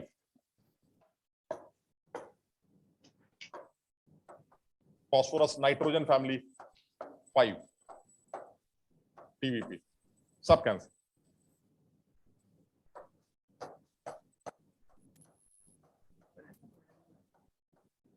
mu net 0। कल हम लोगों ने लास्ट क्लास में डिस्कशन की है। पीसी, ये अच्छा सवाल था, PCl2F3 ये हमने बनाया था। अब जिसको नहीं पता है ये कैसे बनता है वो गलत कर देगा सवाल, कि पता चला आप जो सिमेट्री मिट्री के चक्कर में लगे रह गए, है ना। तो अब आपको फ्लोरीन को देखना, ये पोलर, हाँ बिल्कुल, इसमें एक आदमी जो है वो सेट नहीं हो पाएगा, मतलब कैंसिल नहीं कर पाएगा। ये TBP बनानी है, TBP बना दी, अब 2 फ्लोरीन तो ऊपर नीचे आएंगे और एक अलग हो जाएगा बस, और बाकी Cl हो जाएगा। अब ये बैलेंस नहीं कर पाएंगे, ऊपर नीचे वाले तो कैंसिल कर सकते हैं लेकिन बाकी लोग बैलेंस नहीं कर पाएंगे। ये ऊपर वाला नीचे वाले को निपटा देगा, लेकिन ये वाला और ये वाला ये सेम नहीं है, तो ये रिजल्टेंट 0 नहीं है। So this mu net is not equal to. लेकिन इसी में अगर PCl2F3 की जगह PCl3F2 होता तो वो नॉन पोलर बन जाता, क्योंकि F2 में 2 F ऊपर नीचे आ जाते, वो निपटा देते, और तीनों Cl आपस में निपटा देते, तो वो नॉन पोलर बन जाता। यानी अगर मान लीजिए इसी में आप PCl3F2 ले लेते तो ये पॉसिबल था, यानी PCl3F2 अगर ले लिया जाए तो ठीक है। इसमें जब आप इसका शेप बनाएंगे तो कैसे बनेगा, अब P बीच में आ जाएगा, ये TBP बन गया। अब F2 है तो 2 F तो ऊपर नीचे आना ही है, क्योंकि इलेक्ट्रोनेगेटिव एलिमेंट एक्सियल पोजीशन पे जाते हैं, और बचे हुए Cl। अब देखिए इसमें सिमेट्री, इसमें दिखाई दे रहा है कि ऊपर वाला F वाला डंडा डाइपोल नीचे वाले डाइपोल को कैंसिल कर देगा, और ये वाले जो 3 वेक्टर हैं ये आइडेंटिकल हैं, और आइडेंटिकल 120 डिग्री वेक्टर्स एक दूसरे को नलिफाई कर देते। तो अब इसमें म्यू नेट क्या निकल के आएगा, अब ये म्यू नेट, यानी कहने का मतलब ये हुआ कि इंडिविजुअल बॉन्ड्स की पोलैरिटी के बाद भी बॉन्ड मॉलिक्यूल नॉन पोलर हो सकता है, वो सिमेट्री की वजह से। और अगर वो तब भी नॉन पोलर, मतलब उसकी पोलैरिटी 0 नहीं आ रही है, तो इसका मतलब वन सिमेट्रिक स्ट्रक्चर, यानी इंडिविजुअल बॉन्ड्स की पोलैरिटी हमेशा मॉलिक्यूल को पोलर बनाए ये जरूरी नहीं, वो सिमेट्रिक नेचर उसको नॉन पोलर बना सकता है। कुछ समझे बात?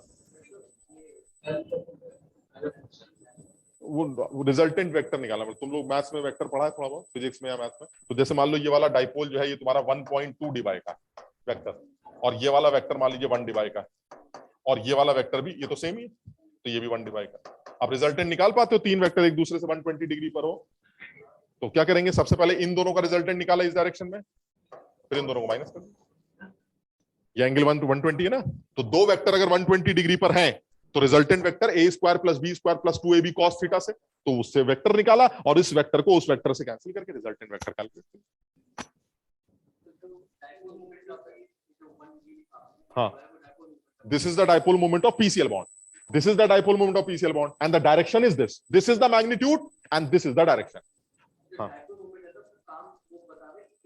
पोलैरिटी है, मतलब आपके अंदर बॉन्ड की पोलैरिटी कितनी है, मोर द डाइपोल मोमेंट या more the magnitude of the dipole moment, but more polar the bond, bond उतना ही ज्यादा पोलर होगा जितना ज्यादा ये। इसलिए मैंने यहां पर 1.2 लिखा, क्योंकि मुझे पता है P और F का बॉन्ड ज्यादा पोलर होगा और P और Cl का कम पोलर होगा, तो इसका डाइपोल मोमेंट बड़ा लिखा, मुझे पता नहीं 1.2 होता है, बट इसका मैंने बड़ा लिखा और इसका छोटा लिखा, वो लॉजिकल, वो इलेक्ट्रोनेगेटिव डिफरेंस, क्योंकि वही डिफरेंस डेल लेके आता है, और वही डेल डाइपोल मोमेंट को बड़ा कर देता है, क्योंकि dipole moment del into d होता है।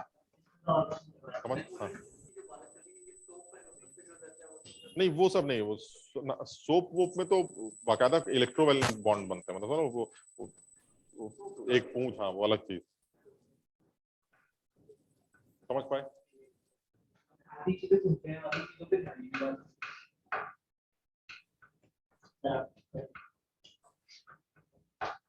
हाँ भाई अर्जुन, समझ में आया? Hello sir, can you hear me? आया, समझ में आया बेटा? यस सर, आ गया। काका? Yes sir. सर आप दिखाई नहीं दे रहे, ये हटा दे भाई। सर दिख ही नहीं रहा कुछ।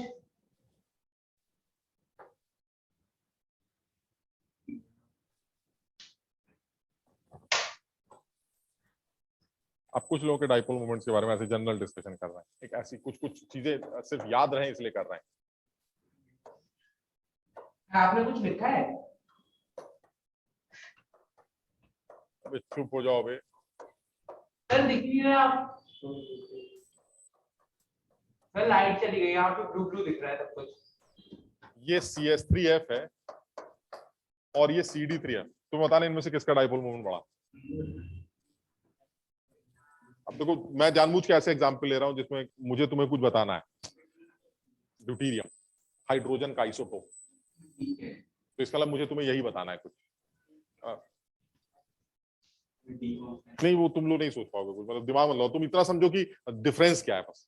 मतलब मुझे लगता है डिफरेंस सी और एफ में तो नहीं है, मतलब तुम्हारी जो ताकत है वो वहां भी है सर, जो भी झंझट है वो डी और एच की वजह से हो रहा है। तो मुझे डी और एच के बारे में तुम्हें एक लाइन बतानी ताकि आगे दिक्कत कभी ना आए, वो ये है deuterium is slightly more electropositive than hydrogen. Deuterium जो होता है वो स्लाइटली मोर इलेक्ट्रोपॉजिटिव, यानी अगर आप इस जैसे पूछे कौन ज्यादा डाइपोल है तो तुम्हें फिर वो डायरेक्शंस बनानी पड़ेंगी। तो मुझे पता होना चाहिए कि डायरेक्शन क्या है, तो मुझे जो पता होना चाहिए उसके लिए वो ये कि जो हमारा ड्यूटेरियम है, पता नहीं क्या स्पेलिंग होती है, DEU, किसी को पता है क्या, IUM, ये ऐसा ये बता रहा है भाई, है ना। तो deuterium is slightly more electropositive than hydrogen, जिसे प्रोटियम कहा जाता है। हाइड्रोजन के 3 आइसोटोप्स होते हैं, protium, deuterium and ट्रीशियम, TRITIUM, ट्रीशियम। ट्रीशियम is radio active, ठीक। तो hydrogen is protium, that is जो H होता है हमारा नॉर्मल वाला, D is deuterium, they both are they are isotopes, मतलब एटॉमिक नंबर सेम है लेकिन मास में अंतर। तो ड्यूटेरियम का मास 2 होता है लेकिन एटॉमिक नंबर 1 होता है, हाइड्रोजन का मास भी 1 होता है, एटॉमिक नंबर भी 1 होता है, ट्रीशियम का एटॉमिक नंबर तो 1 ही होता है लेकिन मास 3 होता है। इसी वजह से हाइड्रोजन का जो overall average molecular atomic weight निकल के आता है वो 1.00 करके 8 के आसपास निकल के आता है, क्योंकि प्रोटियम सबसे ज्यादा पाया जाता है, ठीक। तो कहने का मतलब ये हुआ कि अगर ड्यूटेरियम स्लाइटली मोर इलेक्ट्रोपॉजिटिव है तो अब आप इन दोनों में ये कंपैरिजन कर सकते हैं, क्योंकि मुझे लगता है CF कुछ नहीं डिसाइड करेगा, क्योंकि CF तो मेरा तुम्हारा सेम है, तो जो भी डिसाइड करेगा वो C, D और CH डिसाइड करेगा। थोड़ा सा क्या लगाओ, अगर ड्यूटेरियम का इलेक्ट्रोपॉजिटिव नेचर ज्यादा है तो तुम्हें नहीं लगता कि ड्यूटेरियम से इलेक्ट्रॉन्स अब कार्बन की तरफ थोड़ा ज्यादा जाएंगे, तो ड्यूटेरियम ज्यादा इलेक्ट्रोपॉजिटिव क्या करेगा। तो इसका मतलब हुआ कि मुझे इस केस में और इस केस में अंतर क्या दिखता है। इस केस में एक अंतर ये है कि भाई तुम तो खींच ही रहे हो, तुम भी खींच रहे हो, चलिए ठीक है ये तो बराबर हो गया, लेकिन यहां ये भी चल रहा है, थोड़ा समझना बात को।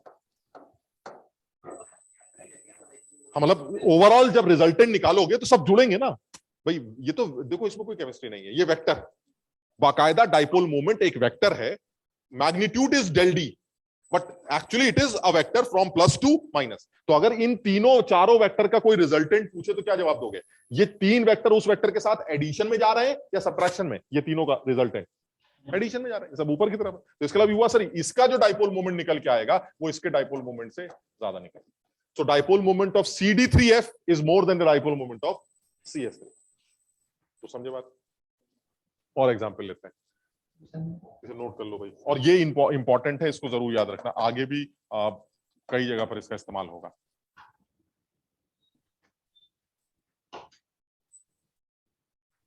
कुछ टाइम आने वाला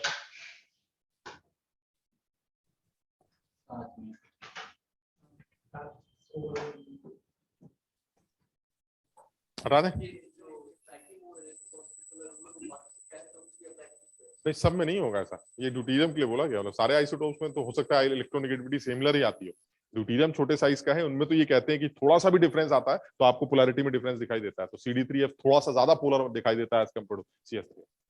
अब वो कितना है क्या है हमें इससे मतलब नहीं है, हमें इसके डाइपोल मोमेंट्स याद नहीं करने, लेकिन हमें ये आइडिया होना चाहिए कि ऐसा है।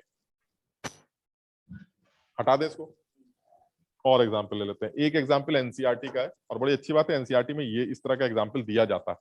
एक एग्जाम्पल बड़ा अच्छा एनसीईआरटी में दे रखा है NH3 और NF3 का, एक है NH3 और एक है NF3।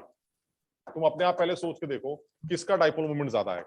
पहले तो ये NH3 और NF3 की शक्ल तो बनानी पड़ेगी, कहीं ऐसा ना हो सिमेट्री हो, पता चला हम लगे पड़े और सिमेट्री की वजह से 0 हो गया। पहले स्ट्रक्चर बना लेते हैं, और तुम शायद समझ गए होगे नाइट्रोजन पे एक लोन पेयर है, अब तुम निकाल भी सकते हो जो हमारा रूल है, दिस इज पिरामिड। तुम जैसे निकालते हो वैसे निकालो। नाइट्रोजन के वैलेंस इलेक्ट्रॉन्स 3, 8/2, 4 आदमी 1, तो इसका मतलब sp3 में एक लोन पेयर पिरामिड बना दिया। तो इसका मतलब ये हुआ N with a lone pair, और ये आपका H H H, ये पिरामिड बन गया। अच्छा ये तो इसके साथ भी है, तो सेम सारी कहानी सेम है, तो ये भी ऐसे ही हो गया। ये आप डिसाइड कैसे करेंगे, ये देखता है कि कोई भी बैलेंस नहीं हो रहा, कौन से 2 बैलेंस हो रहा भाई। यहां पर आप वेक्टर का पहले डायरेक्शन तो बनाओ, ऐसे तभी पता चलेगा। NH में वेक्टर किस तरफ होगा, प्लस से माइनस की तरफ, ये देखिए, यानी ये सारे वेक्टर बनेंगे 3। तीनों बराबर होंगे लेकिन वो सब ऐसे, ठीक। यहां पर क्या हो रहा है, यहां एफ की तरफ होगा। अब डिसाइड कैसे करेंगे ये नहीं समझ में आ रहा, किसका रिजल्टेंट बड़ा है किसका रिजल्टेंट छोटा है, ये कैसे डिसाइड करेंगे, ये मुश्किल।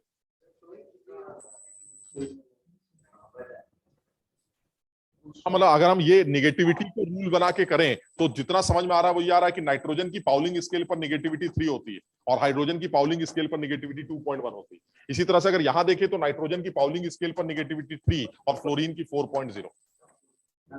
तो जहां तक निगेटिविटी का डिफरेंस है वहां ज्यादा, क्योंकि वहां निगेटिविटी डिफरेंस 1 है और यहां निगेटिविटी डिफरेंस 0.9। सर वहां निगेटिविटी डिफरेंस ज्यादा लग रहा है, इसका मतलब ज्यादा पोलैरिटी, और ज्यादा पोलैरिटी है तो हो सकता है रिजल्टेंट वेक्टर ज्यादा बड़ा है। लेकिन डिसाइड फिर भी अभी मतलब जिस क्राइटेरिया से भी करना। और बड़ी मजे की बात की कि एनसीईआरटी में दे रखा है इतना अच्छा सवाल, और ये पूछा जा चुका है हमारे एग्जाम्स में भी। इसमें एक चीज का ध्यान देना है बस, इसमें एक और वेक्टर है जो हम दिखा नहीं रहे हैं और वो वेक्टर है ये वाला,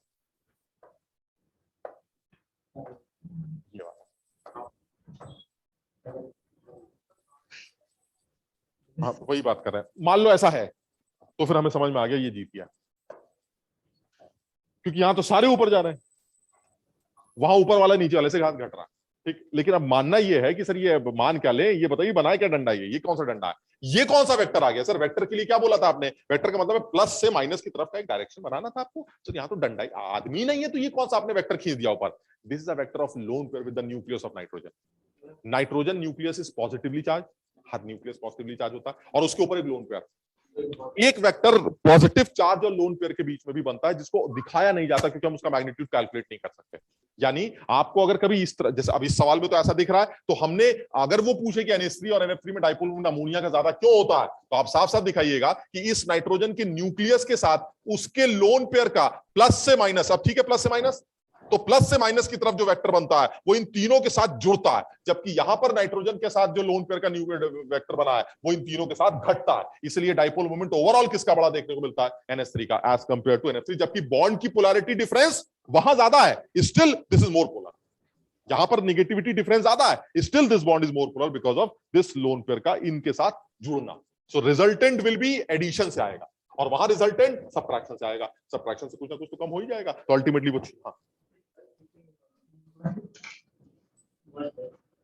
फ्लोरीन इलेक्ट्रोनेगेटिव एलिमेंट है, वो कभी भी सेंट्रल एटम की तरफ बिहेव नहीं करता, जस्ट लाइक हाइड्रोजन। हाइड्रोजन भी कभी भी सेंट्रल एटम नहीं बनता और इसी तरह से फ्लोरीन भी कभी सेंट्रल एटम।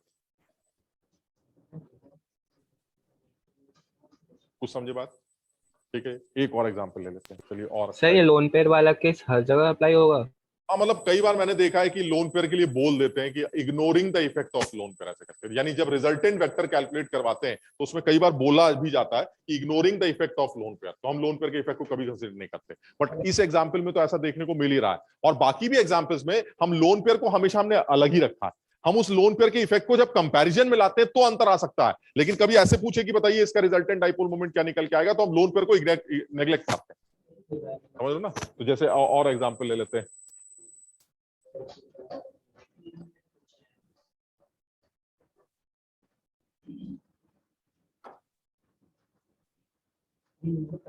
जैसे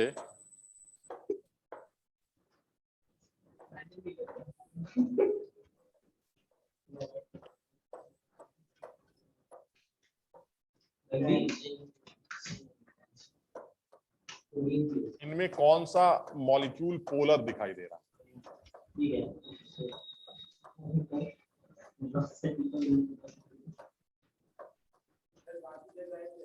हाँ बाकी जगह है, ये बाकी सारे हाइड्रोजन्स।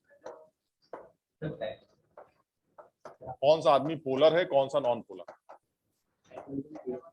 पहला वाला तो पक्का बिल्कुल नॉन पोलर है, क्योंकि हमें रिजल्टेंट बिल्कुल साफ, हमें निकालना नहीं आता होगा रिजल्टेंट, लेकिन हमें ये पता है कि बिल्कुल पक्का जीरो है। क्यों? क्योंकि क्या दिख रहा है, इसमें क्या दिमाग लगाना है सर, Cl ऊपर चूसेगा, ये Cl नीचे चूसेगा, और क्योंकि दोनों ही Cl है तो बराबर ही होगा ताकत, तो इसका मतलब खेल खत्म हो जाएगा। और बाकी तो सब क्या देखना, क्या sir this mu net is zero, और बाकी दोनों के अंदर पोलैरिटी जरूर आएगी, क्योंकि अब रिजल्टेंट कैंसिल नहीं हो रहा। ये देखिए आप, कुछ ना कुछ तो रिजल्टेंट है, और ऐसे यहां पर भी कुछ ना कुछ तो रिजल्टेंट है। अब तुम्हें जितनी भी आती है, हम तो भूल चुके हैं, लेकिन तुम्हें जितना भी आता है तुम अपने हिसाब से बता देना इन दोनों में ज्यादा डाइपोल मोमेंट किसका हो।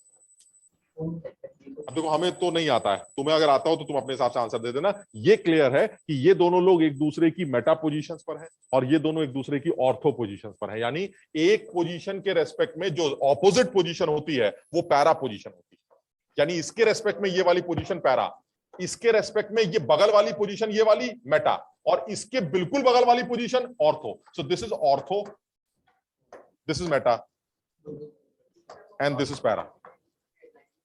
नहीं मतलब ये ऐसा हो गया ना, जैसे इसको ऐसे याद कर लेते हैं, पहले आगे भी कभी इस्तेमाल करेंगे। जैसे ये बेंजीन हो गई तो ये मान लीजिए ये ए, तो इस ए के रेस्पेक्ट में जो पहला आदमी वो ऑर्थो, यानी ऑर्थो इधर भी है सेम है, दोनों ऑर्थो। इसी तरह से इसके बगल में ये मेटा पोजीशन, तो इधर भी है और इधर भी, दोनों मेटा। और इसके रेस्पेक्ट में जो दूर है सबसे ज्यादा वो पैरा। तो अब सवाल तुमसे ये पूछा जा रहा है, ये बताइए कि अगर मैं सीएल को फिक्स कर दूं तो ये पैरा वाला सीएल ज्यादा डाइपोल मोमेंट शो कर रहा है या मेटा वाला है? और तो हमने कर दिया ऐसा, पैरा वाला का तो जीरो, ये दोनों तो एक दूसरे को कैंसिल कर देंगे, उसको चेक करने की जरूरत नहीं, इन दोनों में चेक करना है। अब ये तुम्हारी गणित है जो तुम्हें आती है नहीं आती मुझे नहीं पता। ये एंगल 120 डिग्री का है, ये एंगल 60 डिग्री का है, और 120 और 60 डिग्री में जिसका भी रिजल्टेंट वेक्टर ज्यादा निकल गया, because the vector is same. This is 1 divide, suppose this is 1 divide and the distance दोनों का गैप इज 120 और वो a square plus b square plus 2ab cos theta से जिसका भी cos थीटा बड़ा आएगा उसका रिजल्टेंट वेक्टर भी बड़ा निकलेगा। तो 60 वाला का वेक्टर ज्यादा बड़ा है, इसलिए इसका डाइपोल मोमेंट सबसे ज्यादा, फिर इसका और इसका 0।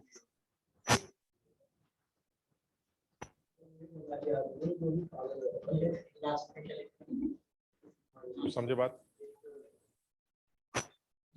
सर हाँ सर हमें कैसे पता है एंगल 60 है या 120 है? अरे भाई बेंजीन है, साइक्लोहेक्स, बिल्कुल जैसे हेक्सेन होता है, क्या कहते हैं उसको, हेक्सागन। हेक्सागन में एंगल कुछ नहीं समझ में आता ये ऐसे। हाँ यस सर। ये प्रॉपर 60 डिग्री है, तो अगर इन दोनों की बात चल रही है तो कितना एंगल हुआ? 120 की बात चल रही है तो 60, तो वो तो हम एंगल जानते हैं। समझ में आ गया? Yes sir. एक लास्ट बस, और ये बड़ा अच्छा एग्जांपल, ये आखिरी।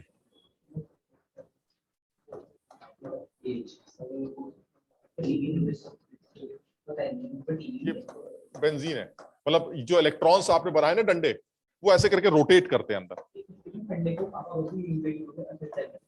हाँ इलेक्ट्रॉन्स, डंडे तो कुछ होता ही नहीं, इलेक्ट्रॉन्स।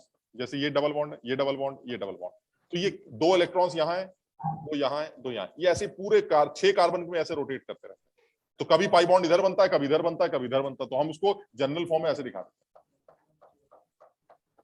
ऐसे बना, यहाँ पर ब्रोमीन लगा दिया, यहाँ पर आयोडीन लगा दिया, यहाँ पर OH लगा दिया, यहाँ पर भी OH लगा दिया, यहाँ पर साइनाइड लगा दिया, यहाँ पर भी साइनाइड लगा दिया। तो क्वेश्चन ये है, इनमें से कौन से लोग ऐसे हैं जिनका डाइपोल मोमेंट 0 नहीं?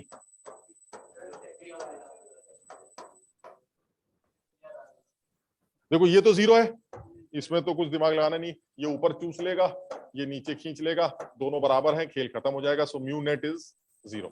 चलिए ये तो ठीक, इसमें ठीक है सर, ब्रोमीन थोड़ा ज्यादा खींचेगा, और तो अल्टीमेटली ये सर दोनों खींचने वाले लोग हैं, लेकिन इनका रिजल्टेंट एक दूसरे को कैंसिल नहीं कर पाएगा। ठीक है, ये तुम नहीं कर पाओगे, ये तुम बता सकते हो सर दोनों ही एक जैसे लोग हैं, तो सर दोनों ही बराबर तरीके से खींचेंगे, और अगर दोनों ही बराबर खींचेंगे तो इसका जो म्यू नेट है वो सेम निकल जाएगा। हाँ खींचना चाहिए, लेकिन फर्क इसमें इसलिए है क्योंकि ऑक्सीजन पे 2 लोन पेयर भी होते हैं, और उसकी वजह से जो इन OH बॉन्ड की पोलैरिटी और इस OH बॉन्ड का जो डायरेक्शन है, वो दोनों डायरेक्शन जो है एक दूसरे के वेक्टर को कैंसिल नहीं कर पाते। यानी OH ऐसे है, एक ऊपर वाला OH का वेक्टर ऐसे है और दूसरे वाले OH का वेक्टर ऐसे है, ये दोनों वेक्टर लोन पेयर भी है ना इसे, तो ये दोनों वेक्टर एग्जैक्टली ऑपोजिट डायरेक्शन में नहीं है, ये कैंसिल नहीं होते। बिल्कुल याद रखना इस बात को कि अगर रिंग से OH लगा हो और OH लगा हो, या SH, S भी तो ऑक्सीजन फैमिली है, तो इसका मतलब चाहे वो SH हो चाहे OH हो सर, ये वो 2 लोग हैं जिनका म्यू नेट 0 नहीं हो सकता, बात खत्म।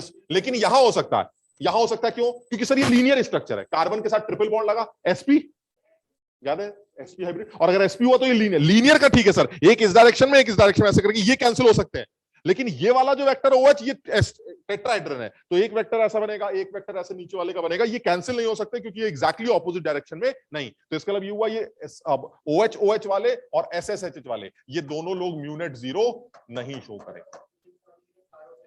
हाँ मतलब जैसे O के साथ H लग गया, S के साथ H लग गया, तो वहां ये झंझट दोनों जगहों पर देखने को मिले। तो इसका मतलब ये हुआ कि सर यहां पर म्यूनेट 0 नहीं।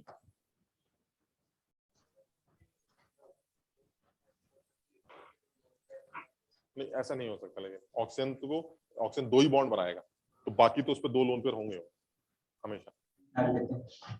समझ पाए? चलो आज इतना ही करते हैं, अगली क्लास में फिर इसको फटाफट वाइंड अप भी करेंगे, फिर नेक्स्ट क्लास में और थोड़ा सा एंगल्स वगैरह या बॉन्ड एंगल्स के बारे में थोड़ी सी बात करेंगे। सर ये चैप्टर कितने दिन का हो रहा है?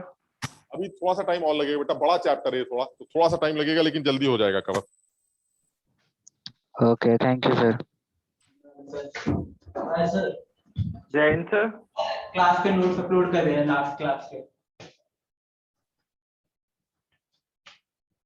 रुक जाओ जल्दी करो, मैं खुद ही बंद कर देती हूँ। सर